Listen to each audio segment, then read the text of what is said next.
ಹರಿರಚಿಂತ್ಯಃ ಸರ್ವದೇವೈಕವಂದ್ಯಃ ಪರಮಗುರುರಭೀಷ್ಟಾವಾಪ್ತಿದಃ ಸಜ್ಜನಾನಾಂ ನಿಖಿಲಗುಣಗಣಾರ್ಣೋ ನಿತ್ಯನಿರ್ಮುಕ್ತದೋಷಃ ಸರಸಿಜನಯನೋऽಸೌ ಶ್ರೀಪತಿರ್ಮಾನದೋ ನಃ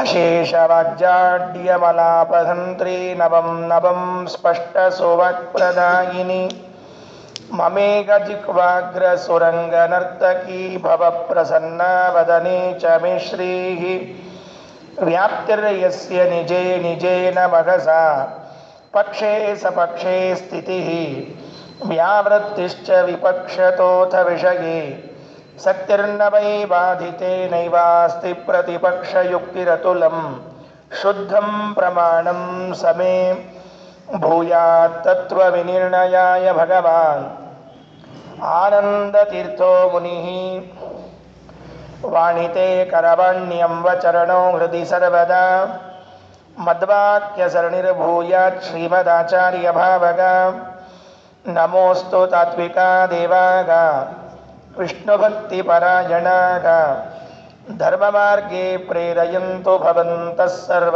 ಏವ ಹಿ ಯಸ್ಯ ವಾಕ್ ಕಾಮಧೇನುರ್ನಃ ಕಾಮಿತಾರ್ಥಾನ್ ಪ್ರಯಚ್ಛತಿ ಸೇವೇತಂ ಜಯ ಯೋಗೀಂದ್ರಂ ಕಾಮಬಾಣಚ್ಛಿದಂ ಸದಾ ಅಸ್ಮದ್ಗುರುಸಮಾರಂಭಾಂ ಟೀಕಾಕೃತ್ಪಾದಮಧ್ಯಗಾಂ ಶ್ರೀಮದಾಚಾರ್ಯಪರ್ಯಂತಾಂ ವಂದೇ ಗುರುಪರಂಪರಾಂ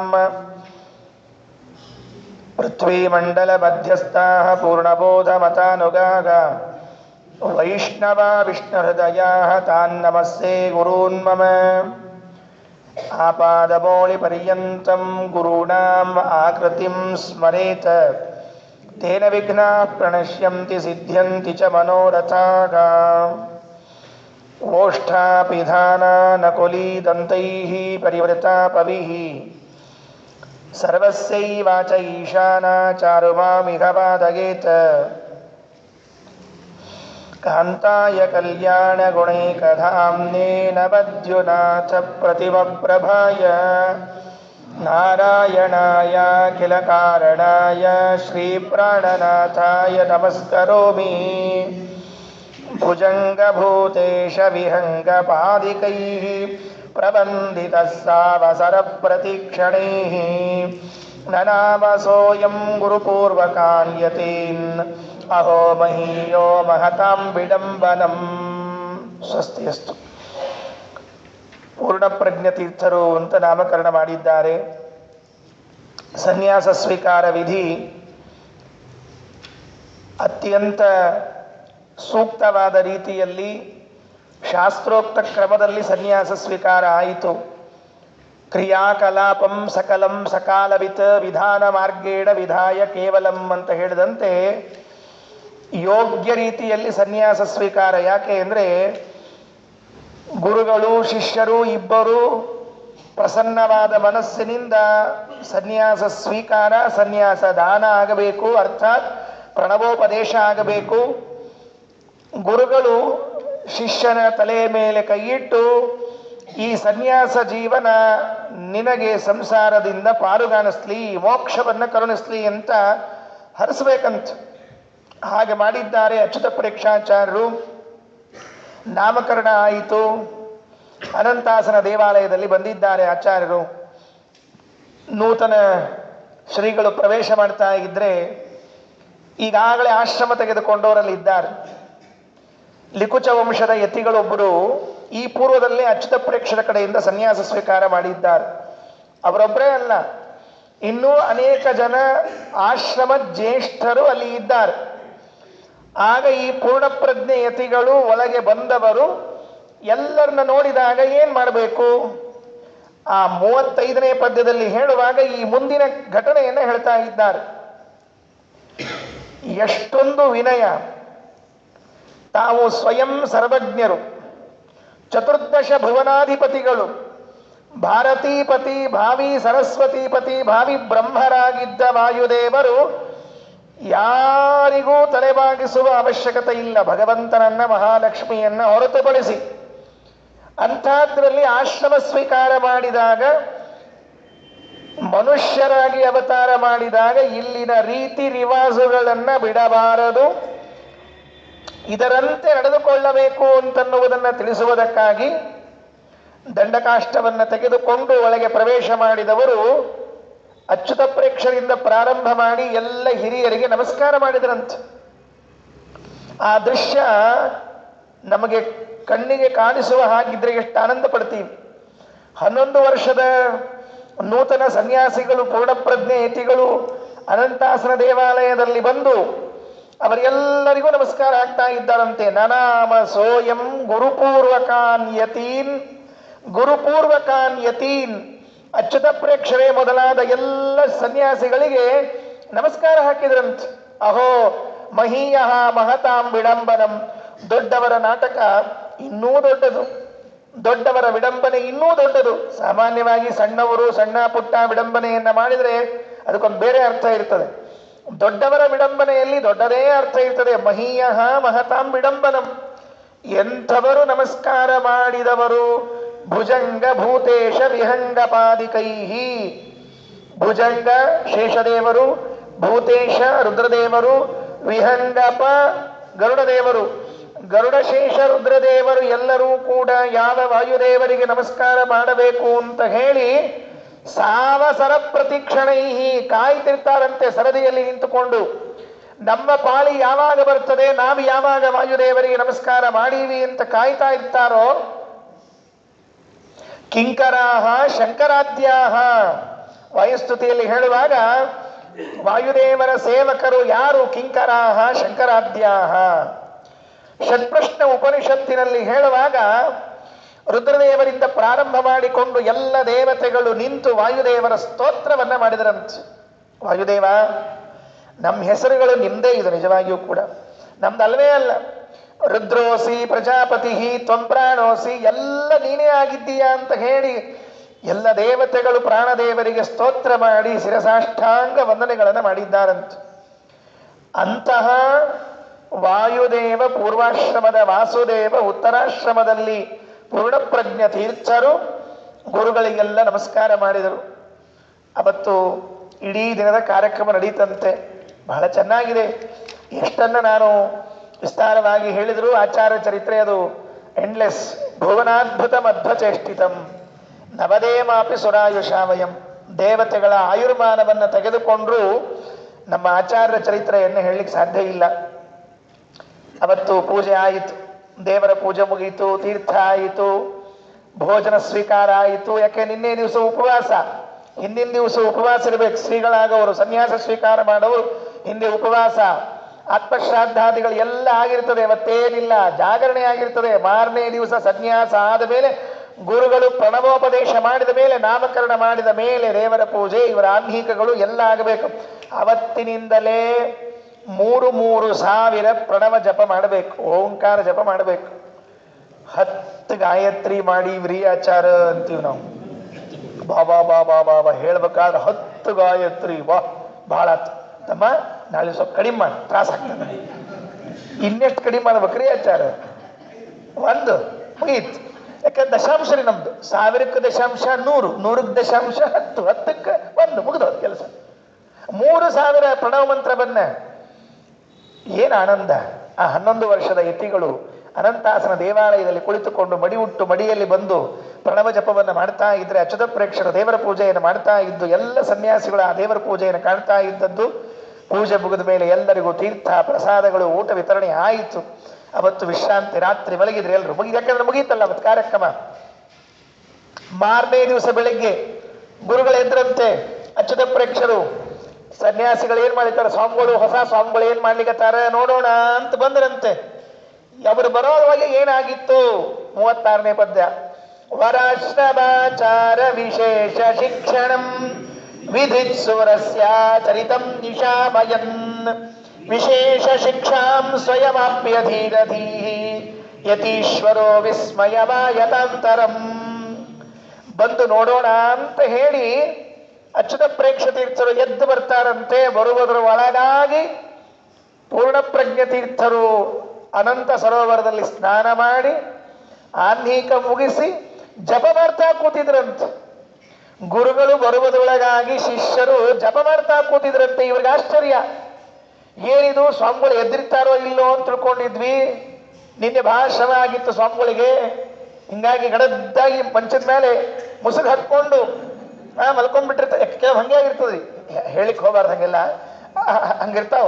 ಅದಕ್ಕೆ ಅದು ಎದ್ದಾರೋ ಇಲ್ಲೋ ಸ್ವಾಮಿಗಳು ಅಂತ ತಿಳ್ಕೊಂಡು ಬರೋದ್ರೊಳಗಾಗಿ ಜಪ ಮಾಡ್ತಾ ಕೂತಿದ್ರಂತ. ಎಷ್ಟೊತ್ತಿಗೆ ಎದ್ದಿರ್ಬೇಕು ಸ್ವಾಮಿಗಳು, ಎಷ್ಟೊತ್ತಿಗೆ ಹೇಳ್ಬೇಕು ಅಂತ ಯಾರೋ ಕೇಳಿದ್ರಂತ. ಹಿಂಗೆಲ್ಲ ಭಾಳ ಕೇಳಿಕ್ ಹೋಗ್ಬಾರ್ದು. ಹಂಗೆ ಅವ್ರಿಗೆ ಎಷ್ಟು ಅನುಕೂಲ ಅದ ಅಷ್ಟು ಕೇಳ್ತಿರ್ತಾರೆ. ನಾವೆಲ್ಲ ಎಷ್ಟೊತ್ತಿಗೆ ಹೇಳ್ಬೇಕು ಹಿಂಗೆ ಹಂಗೆ ಅಂತ ಕೇಳ್ತಿರ್ತಾರೆ. ಯಾರು ಎಷ್ಟೊತ್ತಿಗೆ ಹೇಳ್ಬೇಕು ಸ್ವಾಮಿಗಳು? ಬ್ರಾಹ್ಮಿ ಮುಹೂರ್ತದಲ್ಲಿ ಹೇಳ್ಬೇಕು. ಗೃಹಸ್ಥಾಶ್ರಮಿಗಳು ಎಷ್ಟೊತ್ತಿಗೆ ಹೇಳ್ಬೇಕು? ಅರುಣೋದಯ ಕಾಲಕ್ಕೆ ಹೇಳ್ಬೇಕು. ಸನ್ಯಾಸಿಗಳು ಬ್ರಾಹ್ಮಿ ಮುಹೂರ್ತದಲ್ಲಿ, ಗೃಹಸ್ಥಾಶ್ರಮಿಗಳು ಅರುಣೋದಯ ಕಾಲದಲ್ಲಿ ಹೇಳ್ಬೇಕು. ಅದು ಬಹಳ ಕಷ್ಟದ್ರಿ. ಅರುಣೋದಯ ಕಾಲಕ್ಕೆ ಕೆಲವರು ನಿದ್ದೆ ಹತ್ತಿರ್ತದೆ. ಬ್ರಾಹ್ಮಿ ಮುಹೂರ್ತ ಅಲ್ಲ, ಅರುಣೋದಯ ಕಾಲಕ್ಕೆ. ಅರುಣೋದಯ ಕಾಲಕ್ಕೆ ಕೆಲವರಿಗೆ ನಿದ್ದೆ ಹತ್ತಿರ್ತದೆ. 5:30 5 ಗಂಟೆ ಸುಮಾರು ಕೆಲವರು ಆಗ ಹಿಂಗೆ ದಿಂಬಿಗೆ ತಲೆ ಇಟ್ಟಿರ್ತಾರೆ. ಅವರಿಗೆ ನೀವು ಬ್ರಾಹ್ಮಿ ಮುಹೂರ್ತ ಹೇಳ್ರಿ ಅಂದ್ರೆ ಎಲ್ಲಿ ಹೇಳ್ಬೇಕು? ಅವರು ಬ್ರಾಹ್ಮಿ ತೈಲಿ ಹಚ್ಕೊಂಡ್ಬಿಡ್ತಾರೆ ಅಷ್ಟೇ, ಇನ್ನೇನಿಲ್ಲೇ ಇಲ್ಲ. ಹಂಗಲ್ಲ. ಯಾವಾಗ ಹೇಳ್ಬೇಕು? ಬ್ರಾಹ್ಮಿ ಮುಹೂರ್ತದಲ್ಲಿ ಹೇಳ್ಬೇಕು. 4:15 ಅನ್ನೋದ್ರೊಳಗಾಗಿ ಎದ್ದು ಕೂತಿರ್ಬೇಕು. ಅಕ್ಷರಶಃ ಹೇಳೋದೇನು ಅಂದ್ರೆ 3 ಗಂಟೆಗೆಲ್ಲ ಎದ್ದು ಬಿಡ್ಬೇಕು ಅಂತ. ಅಷ್ಟೆಲ್ಲ ಬೇಡ, ಕೊನೆಯ ಪಕ್ಷ ಬ್ರಾಹ್ಮಿ ಮುಹೂರ್ತ ನೀವು ಹೇಳ್ಬೇಕು ಅಂತ ಕೇಳಿದ್ರೆ 4:15 ಹೇಳ್ಬೇಕು. ಸನ್ಯಾಸಿಗಳು, ಮತ್ತೆ ಗೃಹಸ್ಥಾಶ್ರಮಿಗಳಲ್ಲ. ಸನ್ಯಾಸಿಗಳಿಗೆ ಹೇಳಿದ್ದು, ಗೃಹಸ್ಥಾಶ್ರಮಿಗಳು 5:30 ತನಕ ಹೇಳಲಿಕ್ಕೆ ಅವಕಾಶ ಅದ. 5:15 ಎದ್ದು ಮುಂದೆ ಅವರು ಆನ್ಹಿಕ ಮಾಡ್ಕೋಬೇಕು. ಅಂತಾದ್ದು ಶ್ರೀಮದಾಚಾರ್ಯರು ಸನ್ಯಾಸ ಸ್ವೀಕಾರ ಮಾಡಿದ ದಿವಸದಿಂದ, ಅರ್ಥಾತ್ ಎಂದು ಪೂರ್ಣ ಪ್ರಜ್ಞ ತೀರ್ಥರಾದರೂ ಅವತ್ತಿನಿಂದ ಅವರು ಮನುಷ್ಯರಿಗೆ ಕಣ್ಣಿಗೆ ಕಾಣಿಸುವಷ್ಟು ದಿವಸವೂ ಕೂಡ ಬ್ರಾಹ್ಮಿ ಮುಹೂರ್ತದಲ್ಲೇ ಎದ್ದಿದ್ದಾರೆ. ಒಂದು ದಿವಸವೂ ಕೂಡ 6 ಗಂಟೆಗೆ ಎದ್ದೆ, 7 ಗಂಟೆಗೆ ಎದ್ದೆ, 8ಕ್ಕೆ ಎದ್ದೆ ಅಂತ ಇಲ್ಲೇ ಇಲ್ಲ. 4:15 ಅನ್ನೋದ್ರೊಳಗಾಗಿ ಎದ್ದು ಸ್ನಾನ ಆಗಿ ಜಪ ಮಾಡ್ತಾ ಕೂತಿರ್ಬೇಕು. ಶ್ರೀಮದಾಚಾರ್ಯರ ದಿನಚರಿಯನ್ನ 14ನೇ ಸರ್ಗದಲ್ಲಿ ನಾರಾಯಣ ಪಂಡಿತಾಚಾರ್ಯ ಹೇಳ್ತಾ ಇರ್ತಾರೆ. ಉದಯತಿ ವಿನತಾಯಾಗಾನಂದನೇ ಶ್ಲಾಘ್ಯ ಕಾಲೇ. ಅರುಣೋದಯ ಬರೋದ್ರೊಳಗಾಗಿ ಮಧ್ವಾಚಾರ್ಯ ಜಪವನ್ನು ಹಿಡಿತಿದ್ರಂತ. ಸ್ನಾನಾಗಿ, ಆನ್ಹಿಕಾಗಿ, ನಾಮಧಾರಣೆಯಾಗಿ ಶಿಷ್ಯರೆಲ್ಲ ಬಂದು ದೇವರ ನಿರ್ಮಾಲ್ಯ ಅಂದರೆ ತುಳಸಿ ಮಾಲೆಯನ್ನ ಹಾಕಿ ಇವರು ಜಪ ಮಾಡ್ತಾ ಕೂತಿರ್ಬೇಕು. ಅರುಣ ಯವನಿಕ ಅಂತರ ಬ್ರಹ್ಮನಾರಾಯಣಾಖ್ಯಂ ಗುರುಗುಣಮಭಿದದ್ಯೋ ಯೋಗ್ಯ ಯೋಗಾಸನಸ್ತಗ. ಪರದೆ ಕಟ್ಟಿರ್ತಿದ್ರಂತ. ಸುತ್ತಲೂ ಕೆಂಪು ಶಾಟಿ, ಬರಬಾರ್ದು ಯಾರು ಒಳಗಡೆಗೆ, ಧಾನ್ಯ ಹಾಕಬಾರ್ದು, ಗಲಾಟೆ ಆಗಬಾರ್ದು ಅಂತ ಹೇಳಿ 4 ಕಂಬಗಳಿಗೆ ಶಾಟಿಯನ್ನು ಕಟ್ಟಿ ಒಳಗಡೆಗೆ ಆನಂದ ತೀರ್ಥ ಭಗವತ್ಪಾದರು ಜಪ ಮಾಡ್ತಾ ಕೂತಿರ್ಬೇಕಂತ. ಇವು 4:15 ಹೇಳೋರು ಹಿಂಗಿರ್ತಾರೆ. 6:07 ಕೇಳೋರು ಹಳಸಿದ ಮಾರಿಲಿ ಆಕರ್ಷಕೋತ ಬಂದು ನಿಂತಿರ್ತಾವ ಹೊರಗೆ. ಅವ್ರ ಮುಖ ಹೊಡೆದು ಸ್ಥಾನಕ್ಕೆ ಹೋಗ್ಬೇಕು ಅಂತ ಹೇಳ್ಯಾರ. ಅದಕ್ಕೆ ಬ್ರಾಹ್ಮಿ ಮುಹೂರ್ತೆ ಚೋತ್ಥಾಯ ವಾರ್ಯುಪಸ್ಪೃಶ್ಯ ಮಾಧವ. ಶ್ರೀಕೃಷ್ಣ ಪರಮಾತ್ಮ ಸಾಕ್ಷಾತ್ ಅವನೇ 4:15 ಹೇಳ್ಬೇಕು. ಶ್ರೀಹರಿ ಅವನು ಬ್ರಾಹ್ಮಿ ಮುಹೂರ್ತದಲ್ಲಿ ಹೇಳ್ಬೇಕಂತೆ. ಅಂತಹ ಶ್ರೀಹರಿಯ ಆರಾಧಕರಾಗಿರುವಂತಹ ಪೂರ್ಣ ಪ್ರಜ್ಞ ತೀರ್ಥರು 4:15 ಅರ್ಥಾತ್ ಬ್ರಾಹ್ಮಿ ಮುಹೂರ್ತದಲ್ಲಿ ಹೇಳಿದೆ. ಇನ್ಯಾವಾಗ ಹೇಳ್ತಿದ್ರು? ಮಾರನೇ ದಿವಸ ಅಚ್ಯುತ ಪ್ರೇಕ್ಷಾಚಾರ್ಯರು ಬಂದು ನೋಡ್ತಾ ಇದ್ರೆ ವರಾಶ್ರಮಾಚಾರ ವಿಶೇಷ ಶಿಕ್ಷಣಂ. ನೋಡ್ರಿ, ಸನ್ಯಾಸಿಗಳು ಹೀಗೆ ಜಪ ಮಾಡಬೇಕು, ಹೀಗೆ ಪಾರಾಯಣ ಮಾಡಬೇಕು, ಹೀಗೆ ಅಂಗನ್ಯಾಸ ಕರನ್ಯಾಸ ಮಾಡಬೇಕು ಅಂತ ಹೇಳಿ ಬರೋದೊಳಗಾಗಿ ವಿದಿತ್ಸುರಸ್ಯ ಚರಿತಂ ನಿಶಾಮಯನ್. ಶಿಷ್ಯರು ಬಂದು ಮಣಿ ಹಾಕಿದ್ರು ಗುರುಗಳಿಗೆ. ಅಚ್ಯುತ ಪ್ರೇಕ್ಷರು ಎದ್ದು ಬಂದಿದ್ದಾರಲ್ಲ ಅಂತ ಹೇಳಿ ಬೇರೆ ಶಿಷ್ಯರು ಬಂದು ಆಸನ ಕೊಟ್ರೆ ಕೂತು ನೋಡ್ತಾ ಇದ್ದಾರಂತೆ. ಈ ಸ್ವಾಮಿಗಳು ಏನ್ ಮಾಡ್ಲಿಕ್ಕತ್ತಾರ ಅಂತ ತಿಳ್ಕೊಂಡು ಹೇಳಿ ವಿಶೇಷ ಶಿಕ್ಷಾಂ ಸ್ವಯಮಾಪ್ಯಧೀರಧೀಹಿ. ಇವರಿಗೆ ಪಾಠ ಆಯಿತಂತೆ, ಅವರಿಗೆ ಕಳಿಸ್ಲಿಕ್ಕೆ ಹೋಗಿದ್ರಲ್ಲ. ವಿಶೇಷ ಶಿಕ್ಷಾಂ ಸ್ವಯಮಾಪ್ಯಧೀರಧೀಹಿ. ಏನ್ ಆನಂದ ಆಯಿತು! ಆಹಾ, ಎಂಥ ಶಿಷ್ಯನಿಗೆ ಕೊಟ್ಟಿದ್ದೀನಿ. ವಿಸ್ಮಯಂ ಆಯತ ಅಂತರಂ. ಮನಸ್ಸಿನಲ್ಲಿ ಪರಮಾಶ್ಚರ್ಯಪಟ್ರಂತೆ. ಹೊರಗೆ ಹೇಳೋ ಹಾಗಿಲ್ಲ. ಯಾಕೆ ಇವು ದೊಡ್ಡ ಸ್ವಾಮಿಗಳು, ಅವ್ರು ಸಣ್ಣ ಸ್ವಾಮಿಗಳು. ಹೊರಗೆ ಅನ್ಕೊಂಡ್ಬಿಟ್ರೆ ದೊಡ್ಡ ಸ್ವಾಮಿಗಳಿಗೆ ಏನು ಬರೋದಿಲ್ಲ ಅಂತ ತಿಳ್ಕೊಂಡ್ಬಿಡ್ತಾರೆ ಆಮೇಲೆ. ಅದಕ್ಕೆ ವಿಸ್ಮಯಂ ಆಯತ ಅಂತರ. ಮನಸ್ಸಿನಲ್ಲಿ ಅನ್ಕೊಂಡ್ರಂತೆ, ಎಂಥ ಅದ್ಭುತ ಶಿಷ್ಯನಿಗೆ ಕೊಟ್ಟಿದ್ದೀನಿ. ಅವರು ಮಾಡುವ ಪೂರ್ಣಪ್ರಜ್ಞ ತೀರ್ಥರು ಮಾಡುವಂತಹ ಆನ್ಹಿಕವನ್ನ, ಪೂಜೆಯನ್ನು ನೋಡಿ ಇವರು ಕಲ್ಕೊಂಡ್ರಂತೆ. ಓಹೋ, ಈ ಮಂತ್ರದ ಹೇಳುವಾಗ ಹೀಗೆ ಮಾಡಬೇಕಾ, ನಾನು ಇಷ್ಟು ದಿವಸ ಬೇರೆ ಏನೋ ತಿಳ್ಕೊಂಡಿದ್ದೆ ಅಂತ ಅವರೇ ಅಂದುಕೊಳ್ಳುವಷ್ಟು ಅಚ್ಚುಕಟ್ಟಾಗಿ ಮಾಡ್ತಾ ಇದ್ರಂತೆ. ಕೆಲವು ದಿವಸಗಳು ಕಳೀತು, ನಡೀತಾ ಇದೆ. ಕೆಲವು ದಿವಸ ಕಳೀತಾ ಇದೆ, ಅಲ್ಲೇ ಇದ್ದಾರೆ. ಒಂದು ದಿವಸ ಹೀಗೆ ಪೂರ್ಣಪ್ರಜ್ಞ ತೀರ್ಥರು ಅನಂತಾಸನಿಗೆ ನಮಸ್ಕಾರ ಹಾಕಿ, ಪ್ರದಕ್ಷಿಣೆ ಹಾಕಿ ನಮಸ್ಕಾರ ಹಾಕಿದ್ರು. ಆಗೇನಾಯಿತು ಅಂತ ಒಂದು ಕಥೆ ಹೇಳ್ತಾರೆ. ಕೆಲವು ದಿವಸಗಳು ಕಳೆದ ಮೇಲೆ, ಎಷ್ಟು ದಿವಸ ಮತ್ತೆ ಇದಿನ್ನು ಕೆಲವು ದಿವಸ ಅಂತ ಹೇಳಿದ್ರೆ ಆಶ್ರಮ ಆಗಿ 1 ತಿಂಗಳ ಒಳಗಿನ ಕಥೆಯನ್ನು ಹೇಳ್ತಾ ಇದ್ದಾರೆ, ಹೆಚ್ಚಿಂದ ಹೇಳಿಲ್ಲ. ಸರೂಪ್ಯ ಪೀಠಾಲಯ ವಾಸಿನೇಯದ ನನಾಮನಾಥಾಯ ಮಹಾಮತಿರ್ಮುನಾ ತದಾ ಮುನಗ್ರಾಹಿನರ ಪ್ರವೇಶಿನ ಭುಜೆ ಭುಜೇನಾಶ ಭುಜಂಗಚಾಯಿನ ಸಹ ಪೂರ್ಣಪ್ರಜ್ಞತೀರ್ಥರು ರೌಪ್ಯ ಪೀಠಾಲಯ ವಾಸಿನೇ ಅನಂತಾಸನಿಗೆ ಯದಾ ನನಾಮ ಯಾವಾಗ ನಮಸ್ಕಾರ ಮಾಡಿದ್ರೋ ನಾಥಾಯ ಎಲ್ಲರಿಗೂ ನಾಥನಾಗಿರುವಂತಹ ಪರಮಾತ್ಮ ಶ್ರೀ ಪ್ರಾಣನಾಥಾಯ ಅಂತಹ ನಾಥನಿಗೆ ನಮಸ್ಕಾರ ಮಾಡುವಾಗ ಒಬ್ಬ ವ್ಯಕ್ತಿ ಬಂದಿದ್ದಂತೆ ದೇವಸ್ಥಾನಕ್ಕೆ. ಮತ್ತೆ ಇದೊಂದು ಕೆಲಸ, ಒಬ್ಬ ವ್ಯಕ್ತಿ ದೇವಸ್ಥಾನಕ್ಕೆ ಬಂದಿದ್ದಾನೆ. ಬಂದ ವ್ಯಕ್ತಿ ಆಚಾರ್ಯ ನಮಸ್ಕಾರ ಮಾಡಿ ಹೀಗೆ ಹೇಳ್ತಾ ಇರುವಾಗ ಅವರನ್ನು ಕೈ ಹಿಡಿದಂತೆ ಭುಜೆ ಭುಜೆ ನಾಶು ಭುಜಂಗ ಶಾಗಿನ. ಯಾಕೆ ಅಂತ ಗೊತ್ತಿಲ್ಲ. ಈ 11 ವರ್ಷದ ಪೂರ್ಣ ಪ್ರಜ್ಞೆಯತಿಗಳಿಗೆ ಅವರಿಗೆ ಗೊತ್ತು, ಲೋಕದಲ್ಲಿದ್ದ ಜನರಿಗೆ ಏನ್ ಅನ್ಕೋಬೇಕು, ಪಾಪ ನಮಸ್ಕಾರ ಮಾಡಿ ಹೇಳ್ತಾ ಇದ್ರೆ ಅವರನ್ನ ಕೈ ಭುಜೆ ಭುಜಂಗ ಶಾಗಿನ ಆಶು. ಒಬ್ಬ ವ್ಯಕ್ತಿ ಬಂದು ಕೈ ಹಿಡಿದು ಬಿಟ್ಟಂತೆ, ಕೈ ಹಿಡಿದು ಕರ್ಕೊಂಡು ಹೋಗಿ ಎಲ್ಲಿ ಹೋದ ಅಂತ ಕೇಳಿದ್ರೆ ಅಲ್ಲಿ ಗುರುಗಳು ಕೂತಿದ್ರು ಅಚ್ಯುತ ಪ್ರೇಕ್ಷರು. ಅವರ ಕೈಯಲ್ಲಿ ಇವರ ಕೈಯನ್ನ ಇಟ್ಟು, ಆ ವ್ಯಕ್ತಿ ಬಂದವನು ಅವರ ಕೈಯಲ್ಲಿ ಇವರ ಕೈ ಇಟ್ಟು ಚಿರಾತ್ ಸುತತ್ವಂ ಪ್ರಭುತ್ಸುನಾತ್ವಯ ನಿಷೇವಣಂ ಮೇ ಯದಕಾರಿ ತತ್ಫಲಂ ಅಮುಂ ದದಾಮೀತ್ಯಭಿರಾಯ ಸೋಮುನಾ ತದಾ ಪ್ರಣೀಯ ಪ್ರದದೇಚ್ಯುತಾತ್ಮನೇ. ನೀನು ನನ್ನ ಸೇವೆಯನ್ನ ಮಾಡಿದ್ದೀಯಲ್ಲ, ನನಗೆ ತತ್ವಜ್ಞಾನ ಸಿಗಬೇಕು ಅಂತ ತಿಳಿದುಕೊಂಡು ನಾನು ಹೇಳಿದ್ದಲ್ಲ, ನಿನಗೆ ಯೋಗ್ಯ ಶಿಷ್ಯ ಬರ್ತಾನೆ ಅವನಿಂದ ಸಿಗ್ತದೆ ಅಂತ ತಿಳ್ಕೊಂಡು ಹೇಳಿದ್ದಲ್ಲ, ಅವನು ಬೇರೆ ಯಾರು ಅಲ್ಲ, ಇವನೇ, ತಗೋ ನಿನ್ ಕೈಗೆ ಒಪ್ಪಿಸಿದ್ದೀನಿ ಅಂತ ತಿಳಿದುಕೊಂಡು ಹೇಳಿ ಕೈಯಲ್ಲಿಟ್ಟು ಆ ವ್ಯಕ್ತಿ ಇದಕ್ಕಿಂತ ಹೋಗ್ಬಿಟ್ನಂತೆ. ಏನಾಶ್ಚರ್ಯ. ಆ ಅನಂತಾಸನ ಈ ಪೂರ್ಣಪ್ರಜ್ಞ ತೀರ್ಥರು ನಮಸ್ಕಾರ ಮಾಡಿ ಹೇಳೋವಾಗ ಒಬ್ಬ ವ್ಯಕ್ತಿ ಬಂದಿದ್ದಾನೆ, ಅವನಲ್ಲಿ ಹೊಕ್ಕಬಿಟ್ಟ. ಅವನಲ್ಲಿ ಹೊಕ್ಕು ಅವನು ಬರ್ತಾ ಇರುವಾಗ ಆಚಾರ್ಯ ಕೈಯನ್ನು ಹಿಡ್ಕೊಂಡು ಬಂದು ಅಚ್ಯುತ ಪ್ರೇಕ್ಷರ ಕೈಯಲ್ಲಿ ಕೊಟ್ಟು, ಸೇವೆ ಮಾಡಿದ್ದೀಯಲ್ಲ, ತತ್ವಜ್ಞಾನ ಬೇಕು ಅಂತ ತಿಳಿದುಕೊಂಡು ಇದು ತಗೋ, ನನ್ನ ಸೇವೆ ಮಾಡಿದ್ದಕ್ಕೇನ್ ಫಲ ನಿನಗೆ ಅಂದ್ರೆ ಇವರೇ ಶಿಷ್ಯವರನಿಂದ ತಿಳಿದುಕೋ ಅಂತ ಹೇಳಿದ್ದಲ್ಲ, ಬೇರೆ ಯಾರು ಅಲ್ಲ, ಈ ಪೂರ್ಣಪ್ರಜ್ಞ ತೀರ್ಥರೇ ನಿನಗೆ ಶಿಷ್ಯವರ, ಅವರೇ ಕೊಡ್ತಾರೆ ನಿನಗೆ ತತ್ವಜ್ಞಾನ ಅಂತ ಹೇಳಿ ಕೊಟ್ಟು ಹೋಗ್ಬಿಟ್ಟು. ಏನ್ ಆನಂದ ಆಗ್ಬೇಡ್ರಿ ಅಚ್ಯುತ ಪ್ರೇಕ್ಷರಿಗೆ. ಮೊದಲನೇ ಇತ್ತು, ಆ ಹುಡುಗನನ್ನ ನೋಡಿದಾಗಲೇನೆ ಆಕರ್ಷಣೆ ಆಗ್ಬಿಟ್ಟಿತ್ತು. ಆ ಹುಡುಗ ಮಾಡೋ ಸೇವೆಗಳನ್ನು ನೋಡಿಯೇ ಆಕರ್ಷಣೆ ಆಗಿತ್ತು. ಶಿಷ್ಯನಾಗಿ ಸ್ವೀಕಾರ ಮಾಡ್ರಿ ಅಂದ್ರೆ ಶಿಷ್ಯತ್ವವನ್ನು ವಹಿಸಿಕೊಂಡ್ಬಿಟ್ರು, ಪ್ರಣವೋಪದೇಶ ಮಾಡಿ ಆಗಿತ್ತು. ಈ 4-6 ವರ್ಷಗಳ ಅವ್ರ ಜೊತೆಗೆ, ಅರ್ಥಾತ್ ಅನೇಕ ದಿನಗಳ ಕಾಲ ಅವ್ರ ಜೊತೆಗೆ ಇದ್ದಿದ್ರಲ್ಲ, ಆ ಇದ್ದದ್ದರ ಪರಿಣಾಮ ಅವರ ಮೇಲೆ ಭಾರಿ ಪ್ರೀತಿ ಹುಟ್ಟುಬಿಟ್ಟಿತ್ತು. ಅನೇಕ ದಿನಗಳಿಂದ ಸಾಂಗತ್ಯ ಬಂದು ಆ ಗುಣಗಳಿಗೆ ಮಾರು ಹೋಗ್ಬಿಟ್ಟಿದ್ರು. ಈ ಅನಂತಾಸನ ಬೇರೆ ಬಂದು ಸ್ಪಷ್ಟವಾಗಿ ಕೈಯಲ್ಲಿ ಕೈ ಇಟ್ಟು, ಇವನೇ ನಿನಗೆ ನಾನು ಕೊಟ್ಟದ್ದು, ಈ ಫಲವೇ ನಿನಗೆ, ತಗೋ ಅಂತ ಹೇಳಿ ಹೋಗ್ಬಿಟ್ರೆ ಮುಗಿದೋಯ್ತು. ಒಂದು ಕ್ಷಣ ಬಿಡ್ತಿರ್ಲಿಲ್ವಂತ ಅಚ್ಯುತ ಪ್ರೇಕ್ಷಾಚಾರ್ಯರು, ಒಂದು ಕ್ಷಣ ಬಿಡ್ಲಿಲ್ವಂತ. ಕೂತ್ರೆ ನಿಂತ್ರೆ ಎಲ್ಲಿ ಸ್ವಾಮಿಗಳಲ್ಲಿ ಎಲ್ಲಿ ಕರಿ ಇರ್ಬೇಕು. ಅವ್ರು ಎಲ್ಲಾದ್ರೂ ಆರ್ನೀಕಕ್ಕೆ ಹೋಗಿದ್ರೆ ಬರ್ಲಿ, ಅವ್ರು ಬಂದ್ಮೇಲೆ ಮುಂದೆ ಅನ್ಬೇಕಂತ. ಹೇಗಿರ್ಬೇಕು ಆಕರ್ಷಣೆ. ನಮ್ಮ ಆಚಾರ್ಯರು ಆನಂದ ತೀರ್ಥ ಭಗವತ್ಪಾದರು ಎಲ್ಲಿರ್ತಾರಲ್ಲಿ ಎಳ್ಕೋತಾರೆ ಎಲ್ಲರನ್ನು, ಸೂಜಿಗಲ್ಲ ಅವ್ರದ್ದು. ಎಲ್ಲರೂ ಸನ್ಯಾಸಿಗಳು, ಆ ಲಿಕುಚಯತಿಗಳು, ಅವರಿಗೂ ಕೂಡ ಇಷ್ಟು ಪ್ರೇಮ ಬಂದುಬಿಟ್ಟಿತ್ತು ಪೂರ್ಣಪ್ರಜ್ಞರ ಮೇಲೆ ಅಂತಂದ್ರೆ, ಕೂತ್ರೆ ನಿಂತ್ರೆ ಅವ್ರ ಗುರುಗಳಿಲ್ಲ ಅಂದ್ರೆ ಇವರೇ ಜೊತೆಗೆ, ಬಿಡೋ ಹಂಗಿಲ್ಲ ಇಲ್ಲ, ಇವ್ರನ್ನ ನಾವು ಹಿಡ್ಕೊಂಡಿರ್ಬೇಕು. ಯಾಕೆ ಅಂದ್ರೆ ಇದು ಅನಂತಾಸನ ಪ್ರಸಾದ.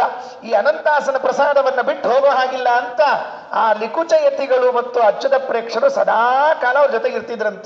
ಅದಕ್ಕೆ ನಾರಾಯಣ ಪಂಡಿತಾಚಾರ್ಯ ಅಂದ್ರು, ಇವ್ರಿಗೇನು ಹೋಗಿತ್ರಿ, ಎಲ್ಲರ ಮನಿ ಮಠ ಬಿಟ್ಟು ಬಂದವ್ರು ಇವ್ರನ್ನೇ ಹಚ್ಕೊಂಡು ಕೂತ್ರು.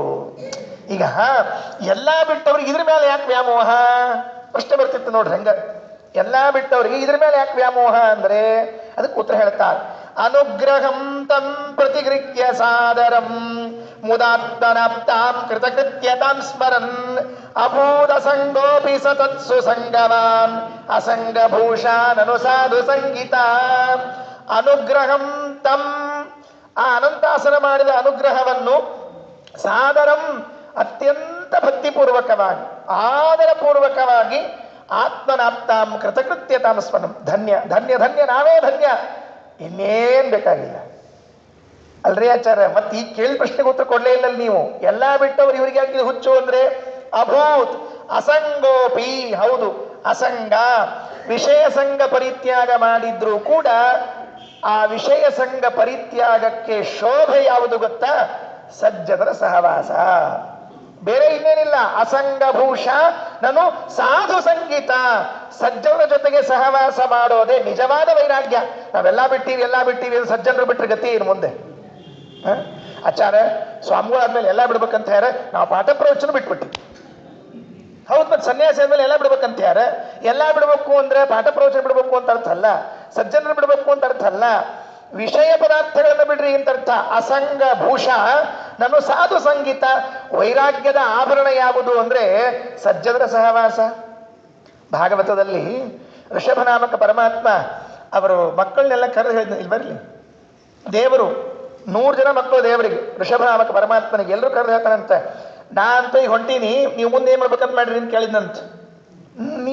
ಈ ದೊಡ್ಡ ರಾಜ್ಯ ಕೊಟ್ಟಿ ಸುಸೂತ್ರ ಊಟ ಮಾಡ್ಕೊಂಡು ನಿದ್ದೆ ಮಾಡ್ಕೊಂಡಿರ್ತೀವಿ ಅಂದ್ರೆ ಬೈದ ದೇವರು, ಮಹಾರಾಯ ಹಂಗೆ ಮಾಡಿಗಿಡಿ ಎಲ್ಲರ, ಮತ್ತೇನ್ ಮಾಡ್ಬೇಕು? ಮಹತ್ ಸೇವಾಂ ದ್ವಾರಮಾಗುರು ವಿಮುಕ್ತೇಗೆ ತಮೋದ್ವಾರಂ ಯೋಷಿತಾಂ ಸಂಗಿ ಸಂಗಂ.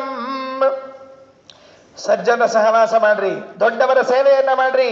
ಅವರ ಸಹವಾಸ, ಅವರ ಸೇವೆಗಳನ್ನು ನೀವು ಮಾಡ್ತಾ ಇದ್ರಿ ಅಂದ್ರೆ ಮಾತ್ರ ವಿಮುಕ್ತೇಹೇ ದ್ವಾರಂ, ಮೋಕ್ಷದ ಬಾಗಿಲು ತೆರೆದಂತೆ. ಮೋಕ್ಷದ ಬಾಗಿಲು ಅಲ್ಲಿ ಹೋಗಿ ತೆರೆಯೋದಲ್ರಿ, ಇಲ್ಲೇ ತೆರ್ಕೊಳ್ಳಿ ಬರ್ತದೆ. ಕೆಲವರಿಗೆ ಕೀಲಿ ಅಷ್ಟೇ ಇಟ್ಕೊಂಡಿರ್ತಾರೆ, ಯಾವ್ದಾದ್ರು ಇಟ್ಕೊಂಡಿರ್ತಾರಲ್ಲ, ಕೀಲಿ ಇಟ್ಕೊಂಡಿರ್ತಾರ. ಕೀಲಿ ಇಲ್ಲದ ಉಪಯೋಗ ಇಲ್ಲ. ಕೀಲಿ ಇದ್ರಲ್ಲ ಬಾಗ್ಲ ಈಗ ತೆರ್ಕೊಳ್ಳಿ ಬರ್ತದೆ. ಹೆಂಗ್ ತೆಗಿಬೇಕು? ಸಜ್ಜನ ಸಹವಾಸ ಮಾಡಿ ಅಷ್ಟೇ. ದೇವಹೂತಿ ಕಪಿಲ ನಾಮಕನಿಗೆ ಪರಮಾತ್ಮನಿಗೆ ಕೇಳಿದ್ರು, ನಮ್ಗೆ ಹೆಂಗೋ ಉದ್ಧಾರ ಅಂತ ಕೇಳಿದ್ರೆ ಏನ್ ಹೇಳಿದ್ರು ಗೊತ್ತಾ? ಸತಾಂ ಪ್ರಸಂಗಾನ್ ಮಮ ವೀರ್ಯ ಸಂಪದ. ಅಮ್ಮ, ಎಲ್ಲಿ ಸಜ್ಜನರು ಜ್ಞಾನಿಗಳು ಇರ್ತಾರೋ ಅಲ್ಲಿ ಹೋಗು, ಅವರ ಸಹವಾಸವನ್ನ ಮಾಡು, ಅದೇ ನಿಮಗೆ ತಾರಕ ಅಂತ ಹೇಳಿದ. ಋಷಭ ಉಪದೇಶ ಮಾಡಿದ್ದು ಅದನ್ನೇ, ಕಪಿಲ ನಾಮಕ ಪರಮಾತ್ಮ ಉಪದೇಶ ಮಾಡಿದ್ದು ಅದನ್ನೇ. ಒಂದು ಕಡೆಗೆ ಪುರಾಣದಲ್ಲಿ ಬರ್ತದೆ, ಒಂದು ಮಾತು ಹೇಳ್ತಾರೆ. ಭಾವಪ್ರಕಾಶಿಕಾದಲ್ಲಿ ಆ ಶ್ಲೋಕ ಹಾಕಿದ್ದಾರೆ, ಪುಸ್ತಕ ಇದ್ದವ್ರು ನೋಡ್ರಿ. ಭಾವಪ್ರಕಾಶಿಕಾದಲ್ಲಿ ಹೇಳುವಾಗ ಸಂಗಃ ಸರ್ವಾತ್ಮನ ತ್ಯಾಜ್ಯ. ವಾಸ್ತವಿಕವಾಗಿ ವಿಚಾರ ಮಾಡಿದ್ರೆ ಸರ್ವಾತ್ಮನ ಸಂಘ ಬಿಟ್ಬಿಡ್ಬೇಕು, ಅವರಿವ್ರ ಜೊತೆಗೆ ಹೋಗ್ಬಾರ್ದು ನಾವೆಲ್ಲ. ಸಚೇತ್ಯಕ್ತು ನ ಶಕ್ಯತೆ, ಆದರೆ ನಮ್ಮ ಕಡೆಗೆ ಬಿಡ್ಲಿಕ್ಕಾಗೋದಿಲ್ಲ. ಅಭ್ಯಾಸ ಆಗಿಬಿಟ್ಟದ್ದು ನಮಗೆ, ಸಂಘ ಮಾಡಿ ಮಾಡಿ ಮಾಡಿ ಅಭ್ಯಾಸ ಆಗಿದೆ, ಬಿಡ್ಲಿಕ್ಕಾಗೋದಿಲ್ಲ ಅಂತಾದರೆ ಸದ್ಭಿಹಿ ಸಹ ಕರ್ತವ್ಯ, ಸಜ್ಜನ ಜೊತೆಗೆ ಮಾಡ್ರಿ. ವ್ಯಾಸರಾಜರು ಹೇಳಿದರು, ಸಂಘವಾಗಲಿ ಸಾಧು ಸಂಘವಾಗಲಿ, ಸಂಘದಿಂದ ಲಿಂಗದೇಹ ಭಂಗವಾಗಲಿ. ವ್ಯಾಸರಾಜರಂತಾರೆ ಈ ಮಾತನ್ನ, ಬೇರೆಯವರಲ್ಲ. ಸಂಘವಾಗಲಿ, ಸಂಘ ಬೇಕಲ್ಲ. ಹೌದ್ರಿ ಆಚಾರ, ನಾವು ಮಾನವರು ಸಂಘ ಜೀವಿಗಳು, ನಮಗೊಂದು ಸಂಘ ಸಂಸ್ಥೆ ಅಂದ್ರೆ ನಡೆಯಂಗೆ ಇಲ್ಲ. ಈ ಬಿಟ್ರೆ ಹೆಂಗ? ಸಂಘವಾಗಲಿ, ಸಾಧು ಸಂಘವಾಗಲಿ, ಆಗ್ಲಿ ಸಜ್ಜನ ಜೊತೆಗೆ ಸಹವಾಸ. ಯಾಕ? ಆ ಸಾಧು ಸಂಘದಿಂದ ಲಿಂಗದೇಹ ಭಂಗವಾಗಲಿ. ಸಜ್ಜನರ ಸಹವಾಸ ಇದು ಮೋಕ್ಷದ ದ್ವಾರ. ಭಾವಪ್ರಕಾಶಿಕಾದಲ್ಲಿ ಅದನ್ನೇ ಹೇಳ್ತಾರೆ. ಒಂದು ಮಾತು ಹೇಳ್ತದೆ ಭಾಗವತ ತಾತ್ಪರ್ಯದಲ್ಲಿ, ಶ್ರೀಮದಾಚಾರ್ಯ ಒಂದು ಮಾತು ಹೇಳ್ತಾರೆ, ಬಹಳ ಮಹತ್ವದ್ದಿದೆ, ಪ್ರತಿಯೊಬ್ಬರೂ ಕೇಳಿಸಿಕೊಳ್ಳಿ. ಸಜ್ಜನರ ಸಹವಾಸದಿಂದ ಏನ್ ಲಾಭ? ಏನೋ ಒಳ್ಳೆ ಜ್ಞಾನ ಬರ್ತದೆ, ಒಳ್ಳೆ ಇದು ಆಗ್ತದೆ, ಒಳ್ಳೆ ಹಾದಿ ಹೇಳ್ತೀವಿ. ಅಲ್ಲ, ಅವೆಲ್ಲ ಒಳ್ಳೆ ಹಾದಿ ಒಳ್ಳೆ ಎಲ್ಲ ಮುಗಿತವೆ. ಹಾಳಿ ಇವ್ರು ಎಟ್ಟು ಕೇಳ್ತೀರಿ ಅವನ್ನ ಕೇಳಿ ಸಾಕಾಗಿ ಹೋಗಿದೆ. ಹೊಸಾವ್ ಕೇಳ್ರಿ. ಶ್ರೀಮದಾಚಾರ್ಯ ಅಂತಾರೆ, ಸಜ್ಜನರ ಸಹವಾಸ ಮಾಡಿಲ್ಲ ಅಂತ ಇಟ್ಕೊಳ್ರಿ, ಸುಮ್ಮನೆ ಒಂದು ಹೇಳ್ತೀನಿ ನಿಮಗೆ ಅಂತ. ಒಬ್ಬ ತನ್ನ ಸಾಧನೆಯನ್ನು ತಾನು ಮಾಡಿಕೊಂಡು ಮೋಕ್ಷವನ್ನ ಹೊಂದಿದ್ದಾನೆ, ಹೀಗಿಟ್ಕೊಳ್ಳೋಣ. ಒಬ್ಬ ಯಾರ ಸಹವಾಸವನ್ನ ಮಾಡದೆ, ಸಜ್ಜನರ ಸಹವಾಸವನ್ನ ಮಾಡದೆ ತನ್ನ ಸಾಧನೆಯನ್ನು ಮಾಡಿಕೊಂಡು ತಾನು ಮೋಕ್ಷ ಹೊಂದಿದ್ದಾನೆ, ಆತ ಮೋಕ್ಷದಲ್ಲಿ ಹೊಂದುವ ಆನಂದ ಇದೆಯಲ್ಲ, ಅದಕ್ಕಿಂತಲೂ ಹೆಚ್ಚಿನ ಆನಂದವನ್ನ ಯಾವಾಗ ಹೊಂದುತ್ತಾನೆ ಅಂದ್ರೆ ಯಥೋ ವಿಶಿಷ್ಟಂ ಆನಂದಂ ಮುಕ್ತೌ ಜನಯತಿ ಸ್ಫುಟಂ. ಈ ಸಜ್ಜನರ ಸಹವಾಸ ಮಾಡಿದ ವ್ಯಕ್ತಿ ಮೋಕ್ಷಕ್ಕೆ ಹೋಗ್ತಾನಲ್ಲ, ಅವನಿಗಾಗುವ ಆನಂದ ಇವನಿಗಾಗುವ ಆನಂದ ತೂಕ ಹಾಕಿದ್ರೆ ಇವನದ್ದು ಜಾಸ್ತಿ, ಅವನದ್ದು ಕಡಿಮೆ ಅಂತ. ಯಾರದು ಜಾಸ್ತಿ? ಯಾರು ಇಲ್ಲಿದ್ದಾಗ ಸಜ್ಜನ ಜೊತೆಗೆ ಸಹವಾಸ ಮಾಡಿದ್ನಲ್ಲ ಅವನಿಗೆ ಮೋಕ್ಷದಲ್ಲಾಗುವ ಆನಂದ ಒಂದು ತೂಕ ಜಾಸ್ತಿ, ಯಾರು ಮಾಡಿಲ್ಲಲ್ಲ ಅವನಿಗೆ 1 ಮಿಲಿಗ್ರಾಮ್ ಕಡಿಮೆ. ಮತ್ತೆ ಯಾಕೆ ಬೇಕು? ಯಾರಿಗೆ ಬೇಕು? ಯಾರಿಗೆ ಬೇಡ? ನಾವೇನ್ ಮಾಡೋದು ಬೇಕಾಗಿಲ್ಲ. ಸಜ್ಜನರು ಲೋಕದಲ್ಲಿ ಇದ್ದೇ ಇದ್ದಾರೆ. ಎಷ್ಟು ಮಂದಿ ಇಲ್ಲ ಸಜ್ಜನರು? ಟೀಕಾಕೃತ್ಪಾದರಿಂದ ಪ್ರಾರಂಭ ಮಾಡಿಕೊಂಡು ಎಲ್ಲರೂ ಸಜ್ಜನರು, ಮಹಾನುಭಾವರು. ರಘುತ್ತಮ ಸ್ವಾಮಿಗಳು, ವದರಾಜ ಸ್ವಾಮಿಗಳು, ವ್ಯಾಸರಾಜರು, ಶ್ರೀಪಾದರಾಜರು, ಮಂತ್ರಾಲಯ ಪ್ರಭುಗಳು, ವಿಜೇಂದ್ರ ಸ್ವಾಮಿಗಳು, ಸುಧೀಂದ್ರ ತೀರ್ಥರು, ಒಬ್ಬರೇ ಇಬ್ಬರೇ ಎಷ್ಟು ಮಂದಿ ಬೇಕು?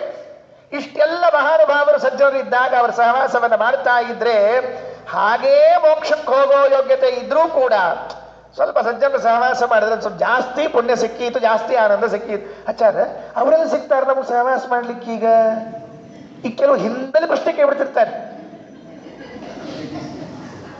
ಹಿಂದಲೇ ಪ್ರಶ್ನೆ ಒಂದು ಕೇಳಿಬಿಡುದು, ಅಲ್ಲಪ್ಪ ಅವರ ಸಹವಾಸ ಅಂತಂದ್ರೆ ಅವರ ವೃಂದಾವನ ಉಂಟು, ಪ್ರದಕ್ಷಿಣೆ ನಮಸ್ಕಾರ ಹಾಕ್ಲಿಕ್ಕೆ ಬರ್ತದೆ. ಅದು ಆಚಾರ ಮಂತ್ರಾಲಯದಾಗ ಸ್ವಾಮಿಗಳು ನಾವು ಇಲ್ಲಿ ನಮಗೆಲ್ಲ ಹೋಗ್ಲಿಕ್ಕೆ ಆಗಲ್ಲ, ನೀವು ಕರೆದಲ್ಲಿ ಅವ್ರು ಬರ್ತಾರೆ. ಅವ್ರಿಗೆ ಗೊತ್ತದ ನಮ್ಮಂಥ ಅಪಾಹತರು ಇನ್ಯಾರಿಲ್ಲ ಅಂತ ತಿಳ್ಕೊಂಡೇಳಿ. ಅದಕ್ಕೆ ನಾವು ಇಲ್ಲೇ ಕೂತ್ರ ಗುರುಗಳು ಇಲ್ಲೇ ಬರ್ತಾರೆ. ಅವ್ರ ಗ್ರಂಥಗಳನ್ನು ತೆಗಿಬೇಕು. ಪರಿಮಳ, ಭಾವದೀಪ ಅವ್ರ ಗ್ರಂಥಗಳನ್ನು ತೆಗೆದು ಓದಿದರೆ ಬೇಕಾದಕ್ಕೆ ಬರ್ತಾರೆ. ಅವರ ಸಹವಾಸ ಮಾಡಬೇಕು. ಅವರ ಸಹವಾಸದಿಂದ ಮೋಕ್ಷದಲ್ಲಿ ಹೆಚ್ಚಿನ ಆನಂದವನ್ನು ಪಡಿತೀವಿ. ಭಾಗವತ ತಾತ್ಪರ್ಯದ 4ನೇ ಸ್ಕಂದದ 24ನೇ ಅಧ್ಯಾಯದ 58ನೇ ಶ್ಲೋಕದಲ್ಲಿ ಹೇಳುವಾಗ, ಸಂಗೋ ಭಾಗವತೈರ್ಭೂಯಾತ್ ಅಪುನರ್ಭವ ಮಾತ್ರತಃ ಯಥೋ ವಿಶಿಷ್ಟಂ ಆನಂದಂ ಮುಕ್ತೋ ಜನಯತಿ ಸ್ಫುಟಂ. ಆಯ್ತು, ಒಂದು 15 ದಿವಸ ಆಯ್ತು. ಸ್ವಾಮಿಗಳು ಸ್ವಲ್ಪ ಎಲ್ಲ ಕಡೆ ಅಡ್ಡಾಡಿ ಪರಿಚಯಕ್ಕೆ ಬಂದರು. 15 ದಿವಸದಾಗ ಪರಿಚಯ ಆಯ್ತು. ಎಲ್ಲ ಸರ ಆಯಿತು.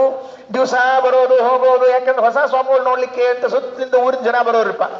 ಒಂದು ದಿವಸ ಗುರುಗಳು ಶಿಷ್ಯ ಮಾತಾಡ್ಕೊಂಡು ಕೂತಿದ್ರಂತೆ. ಕೂತಿರುವಾಗ ಪೂರ್ಣಪ್ರಜ್ಞ ತೀರ್ಥರು ಅಚ್ಯುತ ಪ್ರೇಕ್ಷಾಚಾರ್ಯರಿಗೆ ಮೆಲ್ಲ ಒಂದು ವಿಷಯ ಪ್ರಸ್ತಾಪ ಇಟ್ಟರು. ಸನ್ಯಾಸ ಜೀವನ ಸಾಧನೆ ಮಾಡಿಕೊಳ್ಳಿಕ್ಕೆ ಅಂತ ಇರೋದು. ಹೌದಪ್ಪ, ಯಾರಿಲ್ಲ ಅಂದದ್ದು. ಗುರುಗಳಂದ್ರು, ಹಾಗಿದ್ರೆ ಸಾಧನೆ ಅಂತನ್ನುವುದು ಒಂದು ಮುಖದ ಸಾಧನೆ ಆಗಬಾರದು. ಸಾಧನೆಯಲ್ಲಿ ಅನೇಕ ಮುಖಗಳುಂಟು. ಹೇಗೆ ಜಪ, ಪಾರಾಯಣ, ಪೂಜೆಗಳು ಉಂಟಲ್ಲ, ಹಾಗೆ ತೀರ್ಥ, ಕ್ಷೇತ್ರ, ಯಾತ್ರೆ, ಸ್ನಾನ ಇವೆಲ್ಲ ಮಾಡಬೇಕು. ಅದು ಕೂಡ ಸಾಧನೆಯ ಒಂದು ಭಾಗ. ಹಾಗಾಗಿ ನನಗೊಂದು ಆಸೆ ಆಗ್ತಾ ಇದೆ, ಗಂಗಾ ಸ್ನಾನಕ್ಕೆ ಹೋಗಬೇಕು ಅಂತ ಅಪೇಕ್ಷೆ ಇಟ್ಕೊಂಡಿದ್ದೀನಿ. ನೀವು ಗುರುಗಳು ಪರ್ಮಿಷನ್ ಕೊಟ್ಬಿಟ್ರೆ ಇವತ್ತೇ ಹೊರಟು ಬಿಡ್ತೀನಿ ಅಂದ್ಬಿಟ್ರಿ. ಏನು ಭಜೀತಿ ನೋಡ್ರಿ.